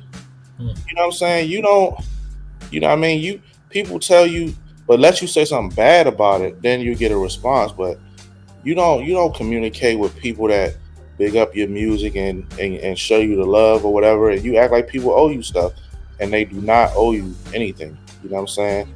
And I'm in that group of people that is independent that do that stuff. Like, people don't owe you nothing. So I appreciate any love that I get. You took the time out to listen to it. You know what I'm saying? I appreciate all that, and I'm gonna let you know that. But it's something you can't be super caught up in, like, the fact that you think you're nice, that you're gonna act a certain way and expect people to support you. That's what I go with. You gonna say back? Right. Shout out to Rel for saying that. Yeah. Now, I'm not talking about anybody who's actively on the internet, but especially if you got cooked by Vegas on a feature, you need to okay? You need to relax. I don't do this full time. You do. But I agree, because a lot of homie got cooked. He got off the internet. But my whole Kill know what I'm talking about. But my whole thing is like I agree, right? Like it's like selling CDs out your car, right? Like, yo, some people going to take your CDs, some people going to listen to it. It might be 2 people. You got to be appreciative for those people who stopped and say, yo, who are you, blah, blah, blah. You can't want the whole outside to buy all your CDs, and if not, they don't know what they're talking about, or they don't appreciate anything, or they're not real, or not real hip-hop. Because at the end of the day, all you do is hurt your brand. And that's the biggest problem. It's like, just keep doing what you're doing, and the people who dig it are gonna dig it and support and share. So I agree with Rel. Bro, I mean, the point that you bring up is so dope, because I always tell people, you want to brag about being an indie artist, but again, I've learned that, like, there's a gift and curse with everything. You know what I mean? The gift is, sure, make whatever the fuck you want. The curse is, not only do you gotta rap, you gotta promote that shit. And like you said, what happens is, a lot of people, like, somebody asked me on Twitter the other day, like, Kill, do you hold it against an artist? Like, would you say an artist isn't dope if they're like an asshole? And I'm like, nah, nigga, I did 889 from 93 to 2000. A lot, man. I met a lot of my fucking heroes who were assholes. So no, I'm not gonna hold it against you. You know what I mean? But the problem is like you said, Rel, your personality feeds out on the internet. And if you don't have a good personality, that's going to make people not like your music. is gonna make people not want to rock with you. You know what I mean? And instead of paying somebody like me, who is fucking super outgoing, social media, whatever, instead of paying me a bag to promote that shit for you, you want to keep doing it yourself, or you want to get mad at me because I'm not promoting it enough. But last time I checked, I'm not getting a fucking bag. You know what I mean? And y'all know me. I'll support anything. I'll retweet it. I tell niggas, yo, if you tweet something, hit me back. But I've had niggas really feel some kind of way, like, damn, nigga, I thought we was cool, whatever, you ain't tweeting about my album. My nigga, I don't even know your real goddamn name. So it's only but so cool we can fucking be right now, my nigga, because you're fucking like Space Guy 185. Like, nigga, I don't fucking, how cool are we? And I don't even fucking know your real name. Right. And number two, right. Nigga, you gotta tell me. I'm not on Twitter. My job is to not promote your music, my nigga. Right, and if it is my job, then I need to get the bag for it to be my job. Because I will do my job. That's something you never gotta worry about with me. If you pay me, I'm gonna do what I get paid to do. But it don't work like that. So I agree. But I think the problem is, bro, is that people don't know how to run a label. It's cool as shit to be like, I got a label. It's cool as shit to be like, I'm an independent artist. But these motherfuckers don't know how to be an independent artist.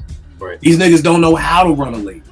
Niggas be, I look at a nigga profile, yo, signed to da-da-da records. But then they in the DMs like, yo, you know, can I get a beat? And I pay you for the beat. Like, nigga, I saw on your fucking joint that you on a label.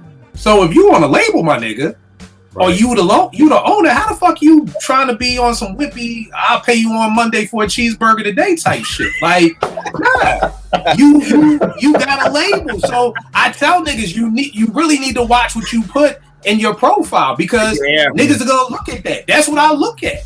Yeah. So again, so the problem is, Rel, is that people may know how to rap, but they don't know how to fucking be a label. And that's the problem. And that's what most independent artists are coming up against. I tell the niggas this all the time. Just because your barber can cut, don't mean that nigga know how to do your beard right. He don't. It's two totally different fucking things right there. So again, just because you a good rapper don't mean you a good fucking promoter. And that's where you come across these people who don't know how to do it. And again, you'll give the bag to the studio, you'll give the bag to the fucking, video person, but you won't give the bag to a nigga like me, who's a fucking marketing. Y'all know me.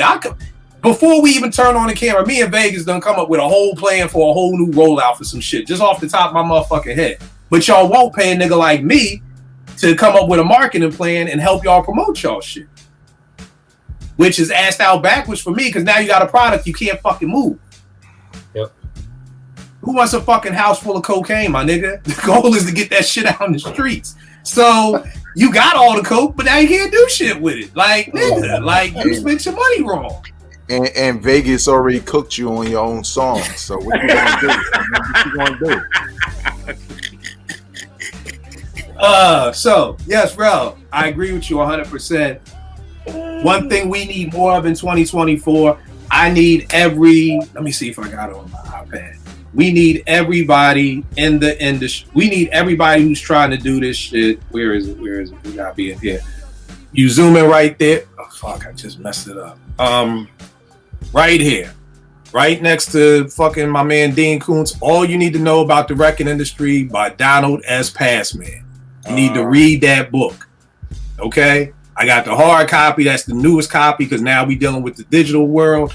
Read that book. You cannot fucking just decide you're going to be a record label owner because you fucking came up with a name for your record label. Okay? And that's why a lot of indie artists aren't moving the units that they want or that they need to, is because, and here's the thing, y'all. Let's keep it a buck. You know if you an asshole. You know that. You know if you're not outgoing. Like, this is not no fucking secret. Like, so if you're not outgoing, guess what? You're not going to do good in promoting shit. So you need to find somebody who's good in promoting shit. I'll give you a hint. Before you come to me, you need to find a fly-ass girl who's always on the internet, because she's going to get people following. She's going to get people to listen to your shit. Go get that girl. But you got to get somebody, because it's not working. It's not. Right. Eddie, what you got up next, bro? Oh man, you know what we gotta leave in 2023 is all this hip hop gossip. Keith Murray, I'm looking at you. Listen, like you there's artists that I rocked with in the 90s, like I listened to, I had some sort of respect for. You're tarnishing your legacy. You're out there in the streets looking crazy. Let's just keep it a buck. You're out there looking crazy. It's one thing when Wendy Williams was doing her show, right? And you wonder, is she telling the truth? Who's she talking about? Like, you know, you could debate whether she was telling the truth or making shit up.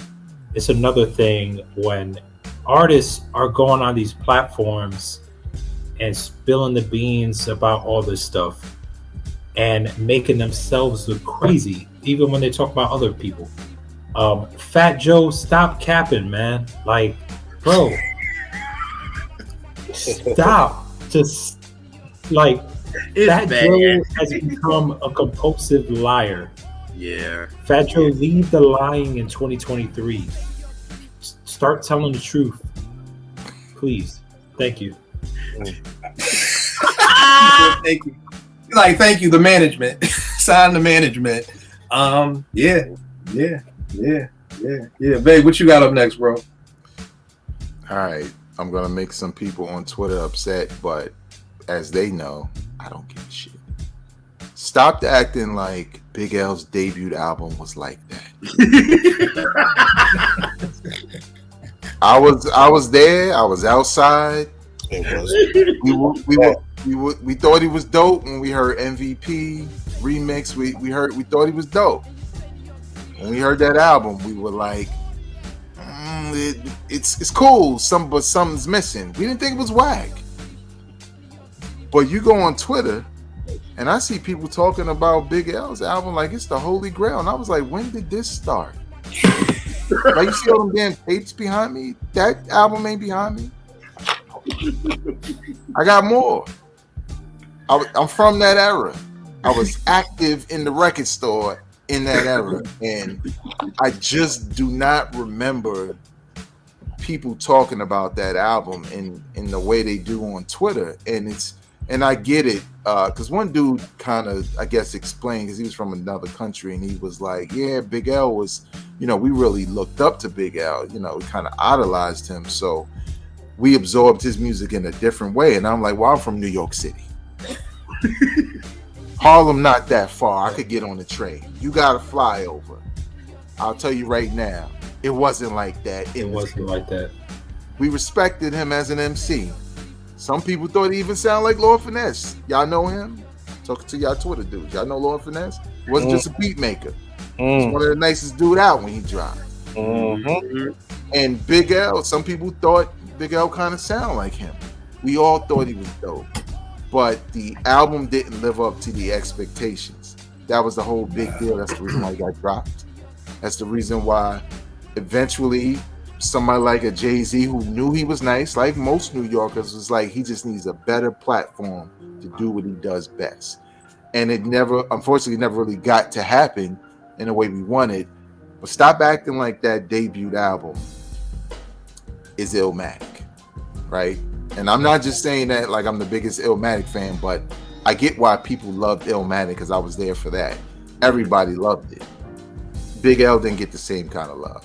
People just respected him lyrically because they knew he was dumb nice. So, Meg, I was looking for this thing because somebody sent me something on the first of the year, and my response was, I truly and humbly apologize, good brother, but did you just set off 2024 with a bold-faced lie? Quote unquote, this person said the consensus in hip-hop was that J. Rule's album was better than Illmatic. Oh. Nah, and I'm from Brooklyn. Nah.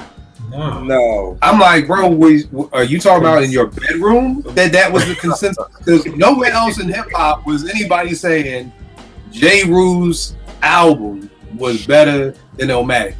That is something that we need to stop in 2024 and leave in 2023, changing the history of hip hop. Yeah. Because you think you know some shit and you don't know shit. Right. Stop it. Stop changing the history. Talk about, I need to come up with like a phase. I feel like, but niggas don't follow rules.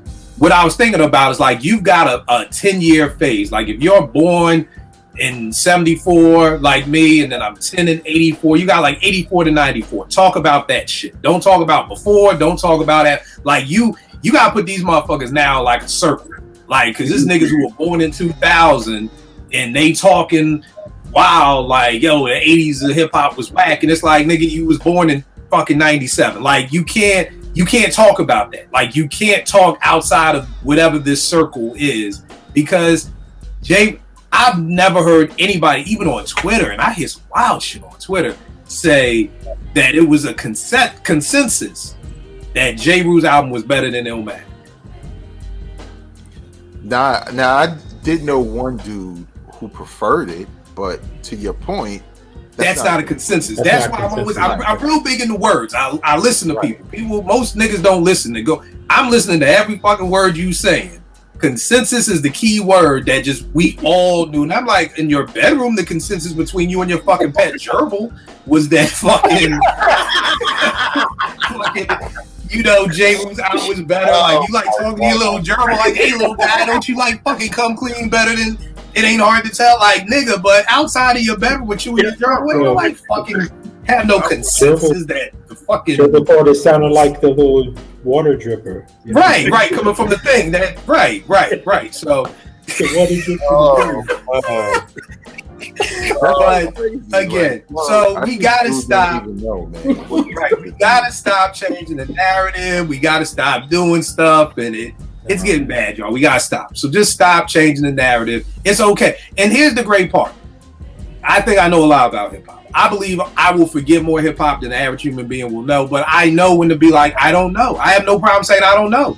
Yeah, people ask me shit about people all the time, and I will tag somebody else in like, yo, if it's about Pocket Quick, nigga, Porsche. If it's about such and such, vague. Like, I will tag people. Anytime people ask me about R&B, I'm like, I don't fucking know. JR and Elise, what y'all like? Damn sure do.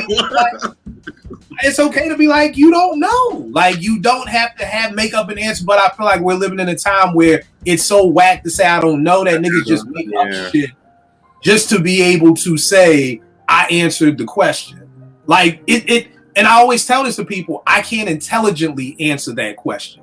Like, if somebody asks me about pot, I can't intelligently answer that question. I can answer it dumb, but I'm not a dumbass nigga. I want to answer it intelligently, and since I can't, you got to ask Porsche, maybe Veg know about that pot thing. I don't know. So I don't want to just say some dumb shit just to say something. But that's the world that we live in, that somebody would rather just say some dumb shit than say, I don't know. What you going to say, Veg?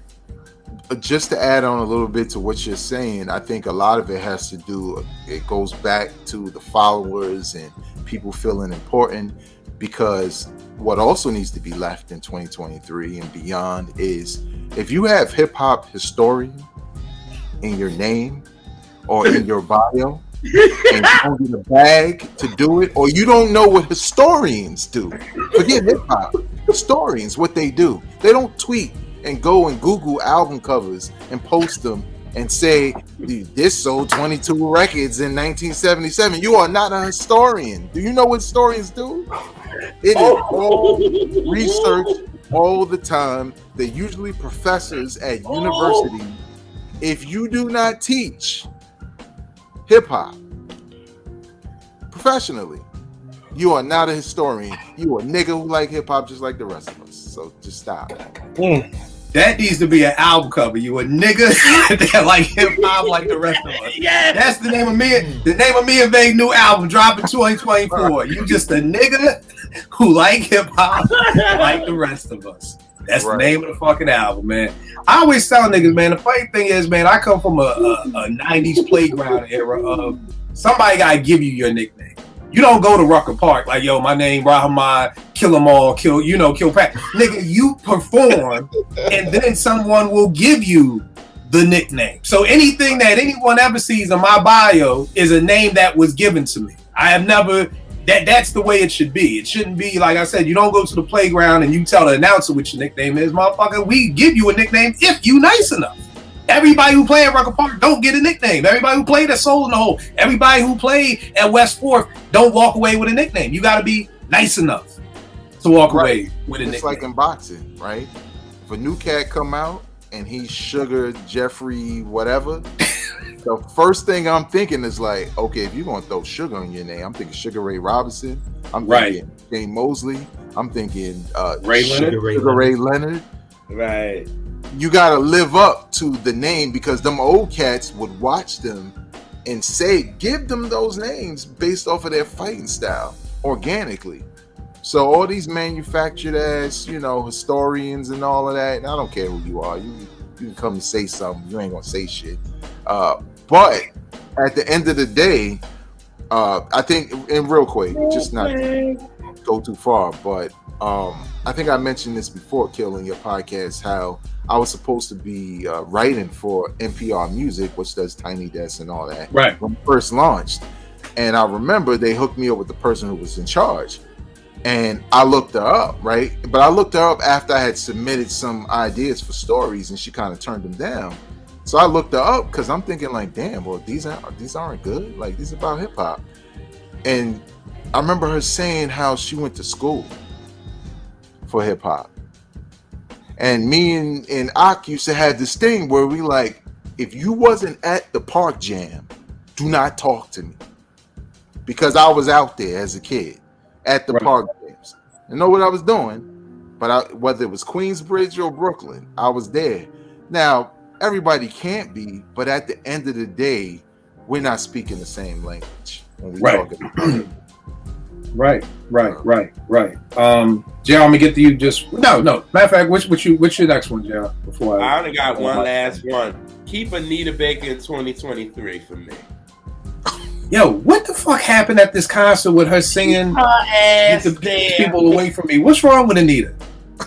She's whack. She didn't do Babyface right, and that's why everybody in Baltimore walked out on her ass during her set. And I was one of them. I did. Well, Keep her, and then I went to a Babyface concert when he did it at Live. Killed it. No problems. No none of that. Babyface ate her up before she came out. He had that joint rocking. Nita came out there. I don't know what she was talking about. The sound wasn't working. She was just too much, man. Take her ass back to Detroit and stay there. And I don't want. You know what I didn't get about that show is that it didn't sound right to me. Babyface opening up for Anita Baker, because it's almost like how the Roots said, it's no way that we could rock after them. Like, how do you rock after Babyface? Not just his shit, but he's gonna do the shit he produced for other people. So and that's how he ends his show. Rapture, as much as I love Rapture, it's not fucking with some of the songs that he produced for other people. So I just thought that was a horrible. I was shocked that Face wanted to be an opening act. I don't think Babyface mind. He just wanted. It was out of respect. So it was like, well, better yet, I don't. If I'm Anita, I don't want Babyface being the opening act for me, because I need to get somebody who doesn't have the cachet that Face got. Because when he does his producer lineup, he's gonna hit you with Tony and Boys the Men, and the shit is just gonna keep going, and it's just never gonna end, and then you're gonna come out with all these slow jams, and so I didn't understand that, but I will say this. One of my sound guys has done sound for various different artists, big time artists, and I asked him who was some of the worst people to do sound for, and her name was at the top of the list. Yeah, this is not the first time I heard that either. Yeah, he says she's a pain in the ass to work with. She's very rude, and he said she was the first name he named. Yolanda Adams was the second one, which was kind of shocking to me. But he said she was. Oh no, she's not. That's not shocking to me. Yeah. Oh, so yeah. I think it's shocking on the surface because it's a gospel artist. It's a gospel. But they are assholes too. They are meaner. They're assholes too. Yes, so they're meaner. So that's crazy too. Yeah. I'm gonna go with this. I need going into 2024. I need people to know the difference between best and favorite. Thank you. They're two totally different things. So I'm a teacher by day, and then I have to come on Twitter and be an English teacher by night. There is a difference between fucking best and favorite. Yep. This conversation came up today because somebody tweeted last night, I think Hip Hop DX had a poll and it was voted that Shook Ones was the greatest hip hop beat ever. I said, I love Shook Ones, but I'm going to say no. And mad people are coming in today, and this is this, and this is that, and this beat made me feel this way. And I said, look, like, that sounds like, you know, you like this beat, but some nigga told me Natural Born Killers by Ice Cube and Dr. Dre is the best hip hop beat ever. And I was just like, no, it's not. It's not even Dre's best beat. Like, it may be your favorite beat, you know, but please. And then he's like, no, it was the way it was constructed. Please talk to me in producer language. How was the shit constructed? What kind of swing does the drums have on it? Like, how is it EQ'd? Is the sample quantized a certain way? Like, no, like, it's a difference between the favorite. Allen Iverson is my favorite basketball player ever. I would never sit up here and try to tell you he is the best basketball player ever. Right. They are two totally different things. And like has nothing to do with it. I hated Michael Jordan in the 90s. Hated him. But he's the GOAT. Like ain't got nothing to do with what's the best. Yep.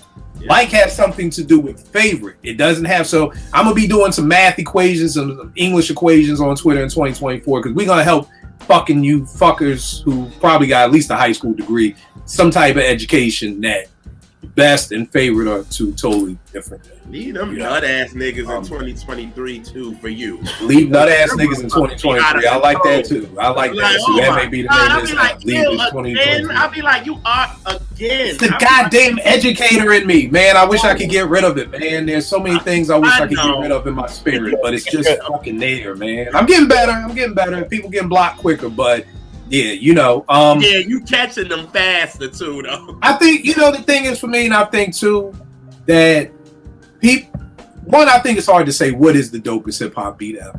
I just think that it's just so many. And I think like it's 50 years of hip hop. We're like talking over probably 10, 20,000 beats. Like Shook Ones is perfect. It's everything. But niggas like, oh, used to shut down the club. I'm like, nigga, was you outside in 1987 when Rebel Without a Pause was out? Nigga, that shut down fucking communities. Fucking club. That was community driven. Were you outside when Top Billin' dropped? Nigga.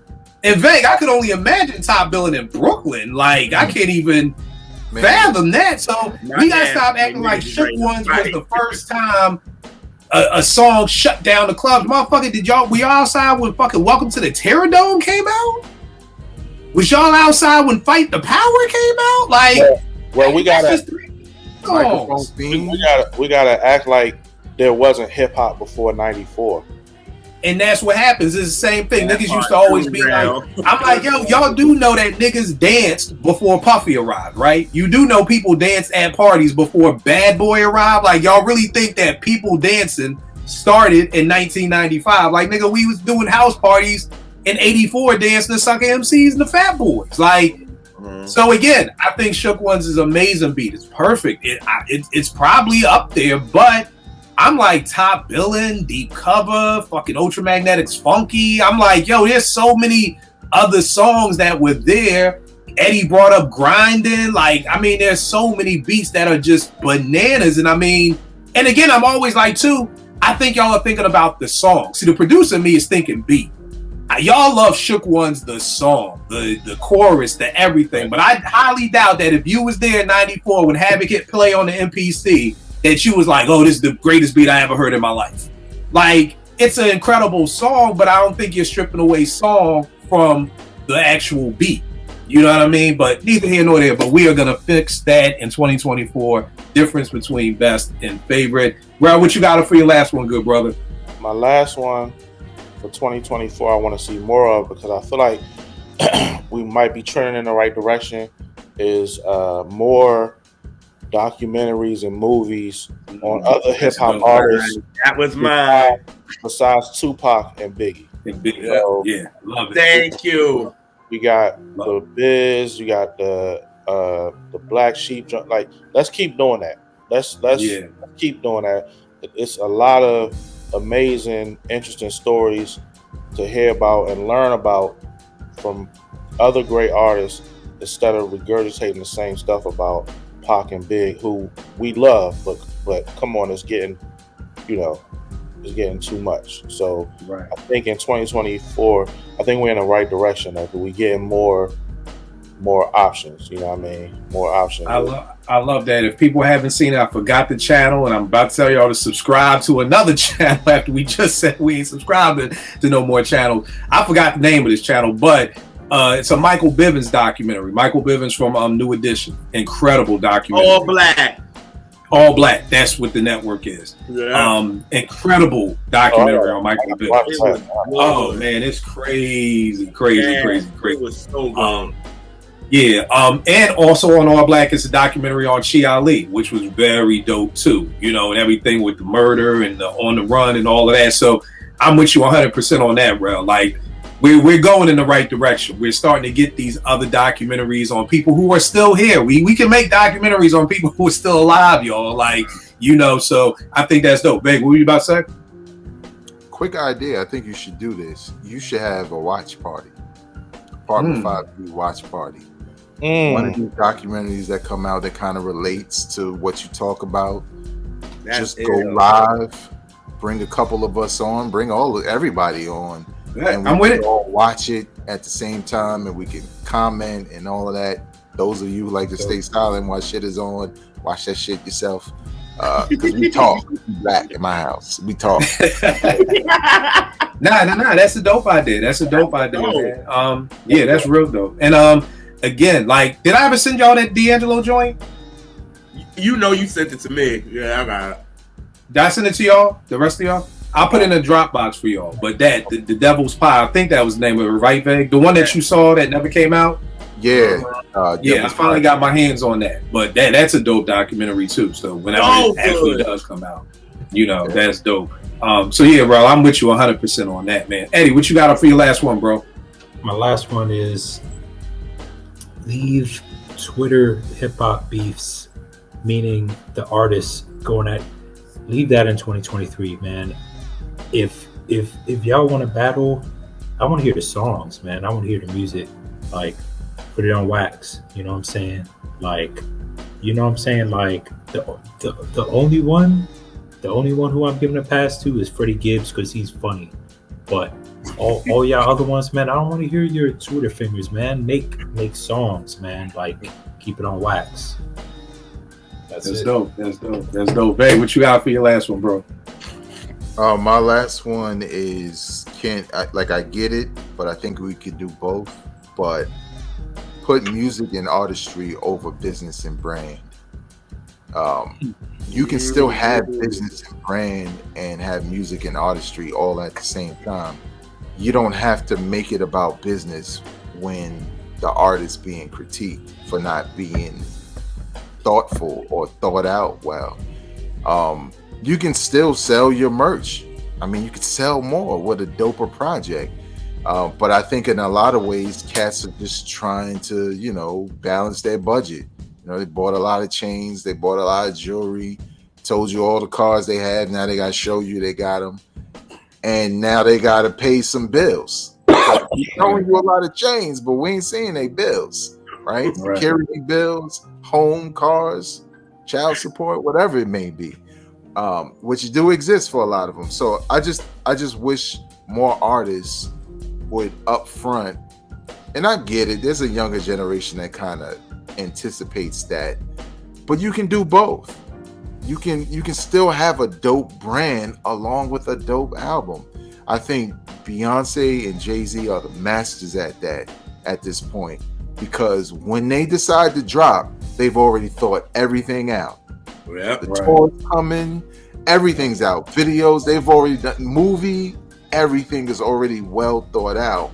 And to me, that's the way you do it, right? And usually we like the project. So I just wish more artists would, at least outwardly, focus more on their music and people caring about their music and explaining their thought process than to say you should like it because, I sold 17 t-shirts and shit like that. Like, who cares?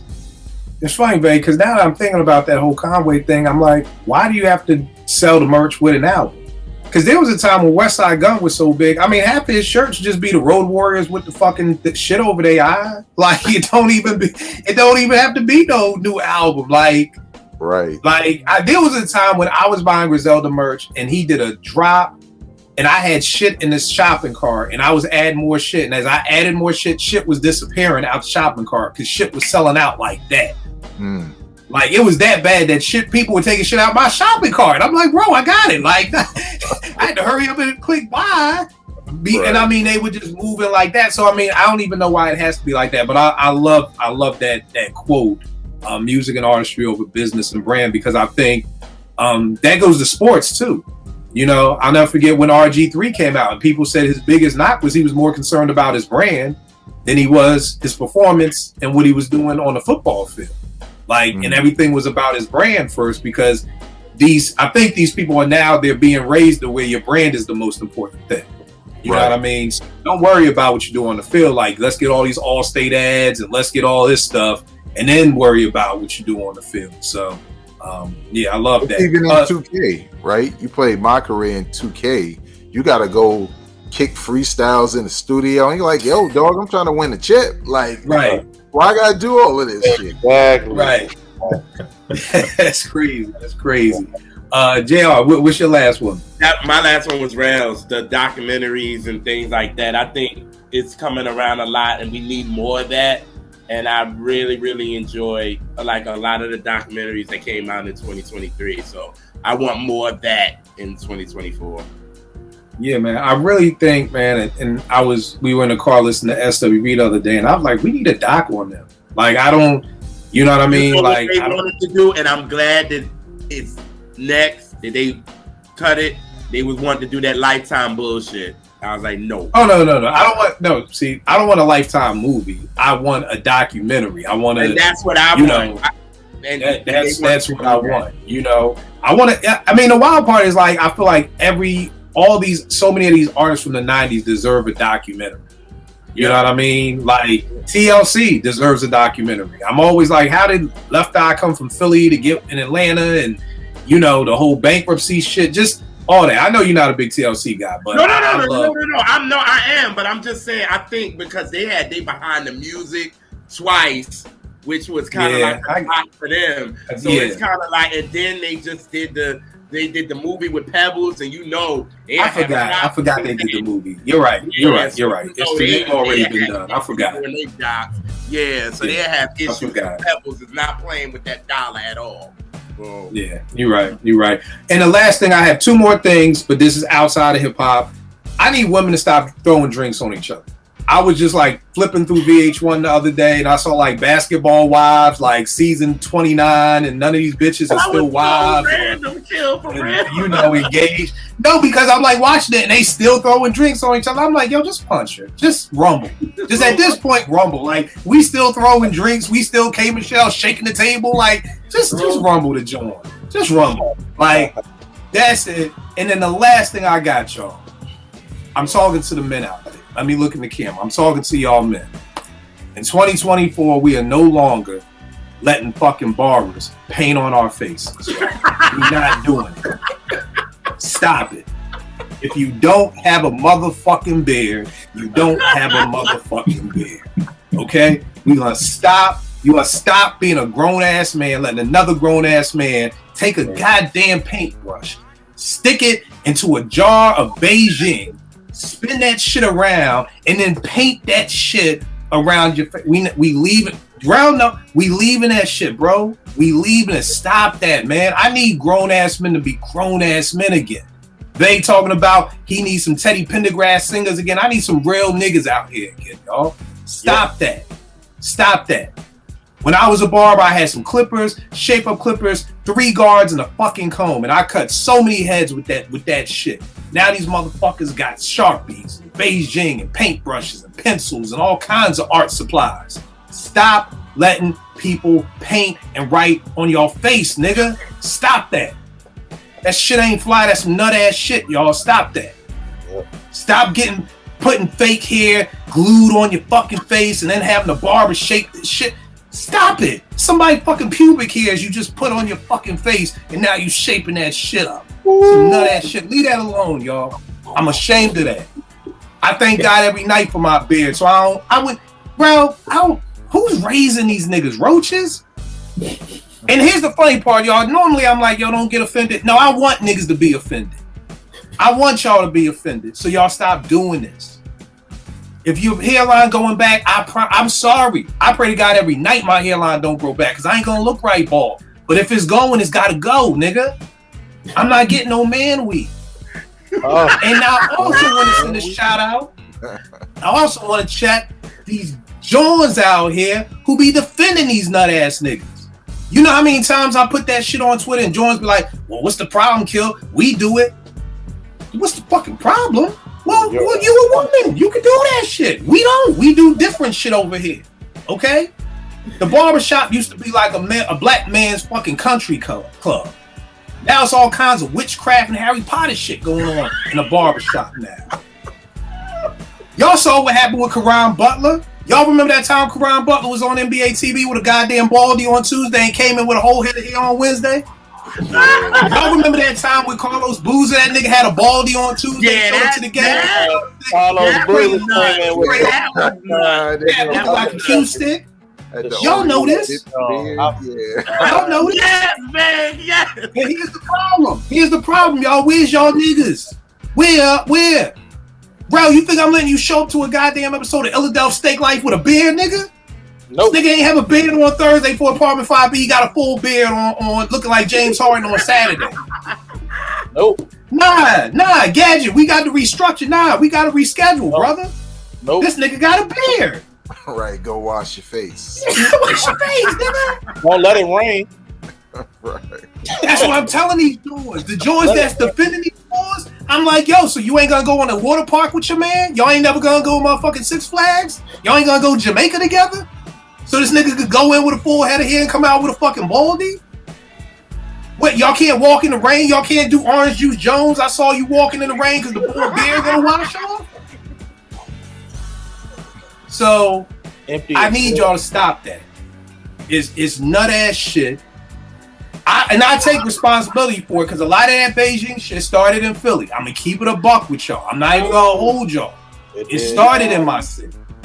But we gotta stop. It's out of hand now. It may have started in Philly, but y'all done took this shit to a whole nother level.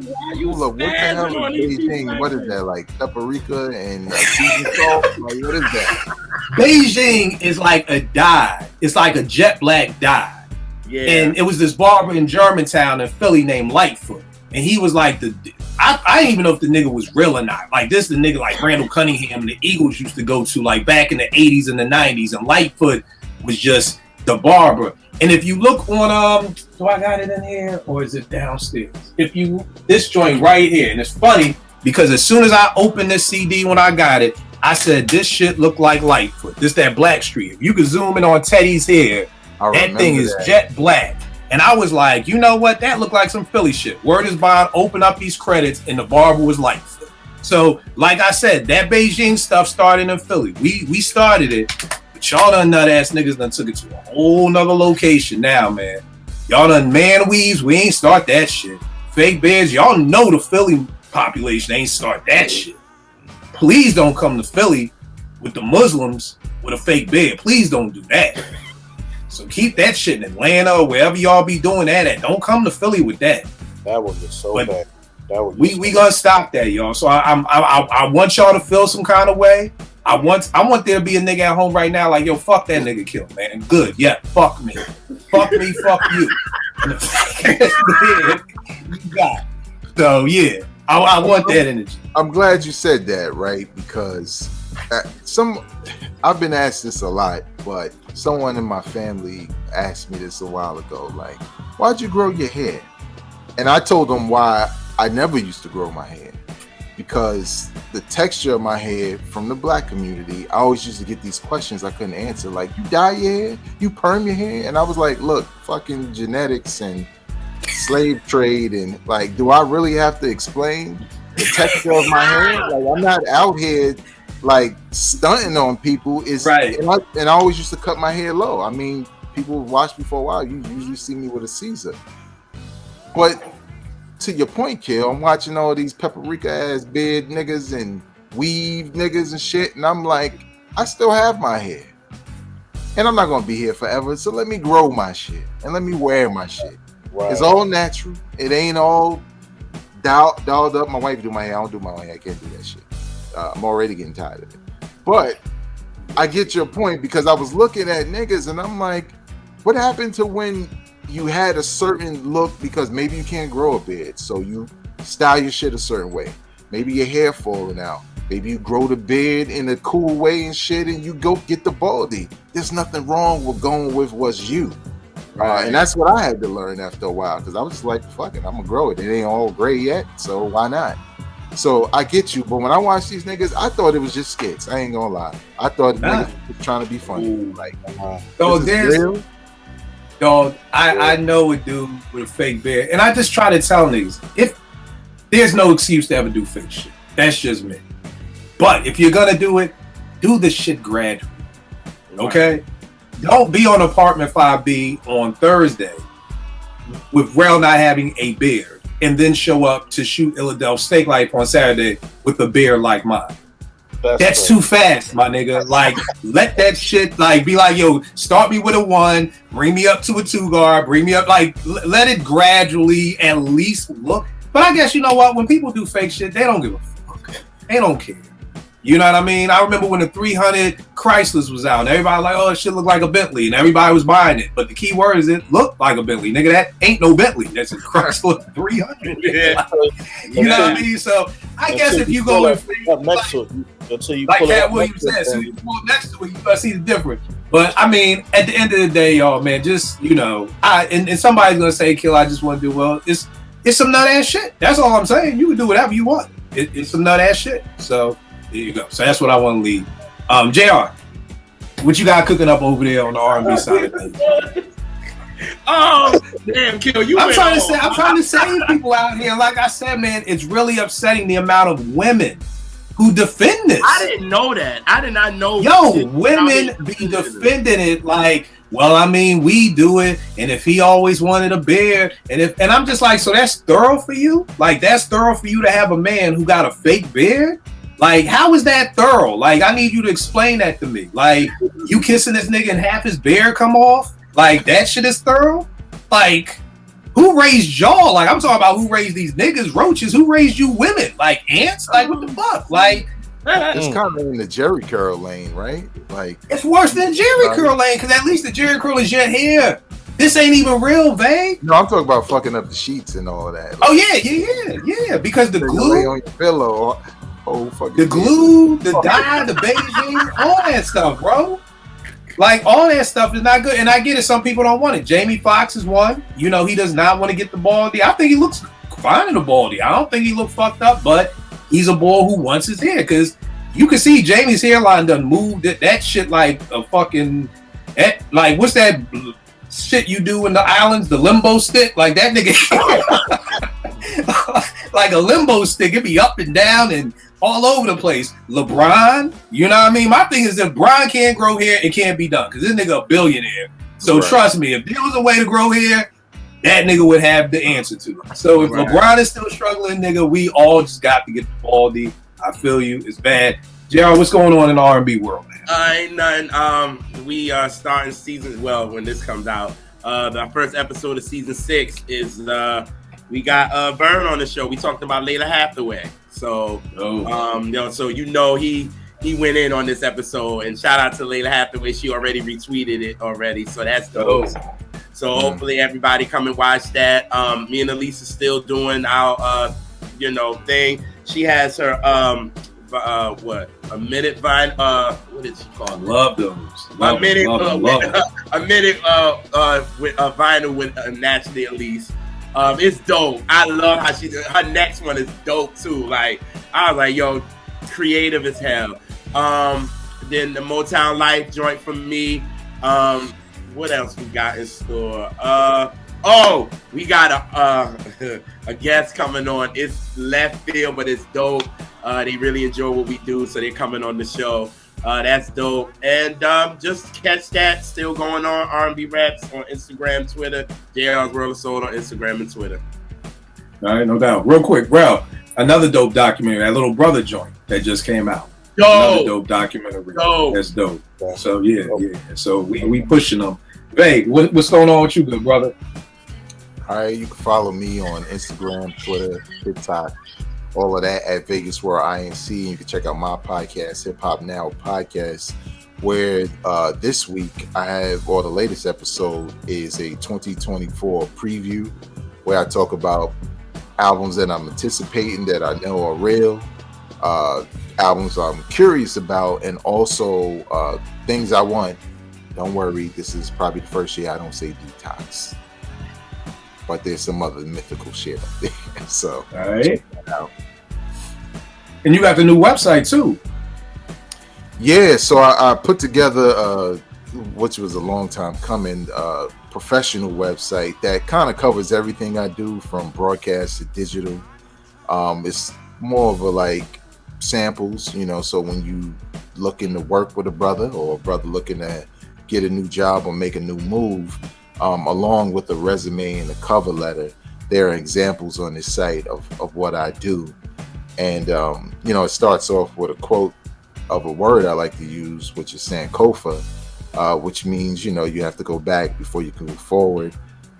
So yeah, it's really about working and put myself out there as far as my skills. And the work I do on the internet is just a part of that. So yeah, check that out. That's Stevan Smith with an A, .com. So. That's dope. And let me say this too, brother, man. I'm so proud of you and everything that you've accomplished, man. I mean, I remember you interning for Kyle at EAA. I remember, coming up to Strictly Hip Hop and eventually, me giving you the show and, to see that you've had 20 plus years in the radio broadcasting industry is amazing, man. And the new position you have now is dope. So just let you know, man, I'm proud of you, man. It's real dope to see everything that you do, man. Thank you. For those who don't know, Kill was one of those guys. I would go in his office. Same shit we doing right here. We would do that every time. Just talk about hip hop, talk about music. Also, big shout out to you and Sam for thinking about me doing the show, because Kill is we have the same birthday. We're both Aries. We do a lot of shit the same, but Kill's much nicer than I am, right? And I remember they would invite me to that show all the time. Yo, you should come up. And I'm like, nigga, a party or be up with a bunch of people hip hop. I'm going to the club. But I was kind of honored that through conversation, y'all thought about me versus those who probably were trying to get it. But you saw something in me, which kind of gave me my first hosting gig, my first producing gig, free of charge, right? Because we wasn't getting paid shit.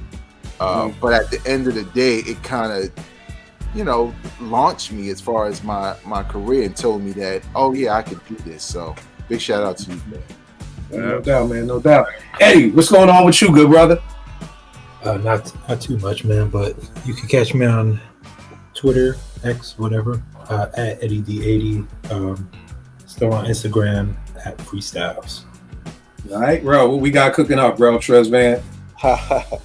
Yo, Uptown World 215 on the gram, JBen215 on Twitter. My album, Caught in the Moment, still out there. Jarrell, it's on all your Apple Music, all that. But if you want to go on the Bandcamp, it's Jarrell215.bandcamp.com. And I'm working on my EP. And I'm working on it's called It's Not You, It's Me. And I'm working on that. So be on the lookout. Now, what's the name they have to look for the album under Apple Music? Caught in just Jarrell LKP, Caught in the Moment. It'll come out. Yeah. All right. Yeah. No doubt. Also me, Rel, and my man Gadget got Illadelph Steak Life, where we go do cheesesteak reviews in different spots. We got a new one that's about to drop prayerfully sometime this month, and we're about to shoot our next step in a minute. Y'all already know what it is with me, Kill889, Kill889, Twitter, IG. Also check out Amir Number first, boy signed to P Rock's True Soul Records. He just dropped a new EP called The City Never Sleeps Beloved. It's on Amir. That's amxxr.bandcamp.com. Track number 6, Put It On My Soul, featuring G Weeks, produced by yours truly. So definitely tap into that. It's a banger. I've been waiting for this thing to come out for a minute. Also, getting into one of the things about me, man, is y'all know me, I love collecting. And I go through these phases where I get bored. So now my new collection phase is now hip-hop statues. I got a rack of them, but I got a couple for Christmas. So I got this shit is actually kind of heavy. You got this Biggie joint right here. You got the all-black Biggie joint. You know, you got got them on the money. You come around the back. You got the bodega and everything like that. This thing weighs about 15 pounds. I'm like, this is like a good piece right there. So you got to check out Concrete Jungle. You know what I mean? Now, a lot of these sell out. So as soon as he posts them, you got like 2 weeks to cop them or they're going to sell out. And these joints go on eBay for literally triple. They're usually 5 when they drop. I've seen stuff going on eBay for 3 G's. You know what I mean? So yeah, these get up there and it's dope because they got different arms you can put on. So you got the champagne arm, you got another arm where he's holding some cash, you got another arm with a cane, and it's like all magnetic. So like fits on in his different heads you can put on too. So very dope if you into collecting stuff like this. So definitely shout out Concrete Jungle. Got some real dope stuff. Now the only thing is, takes a minute. You order them, like I ordered a Rakim one last April, and they're supposed to be coming next month in February. So they take a long time, but you know, they're dope. They're dope. So yeah. So I will check y'all next week, good peoples.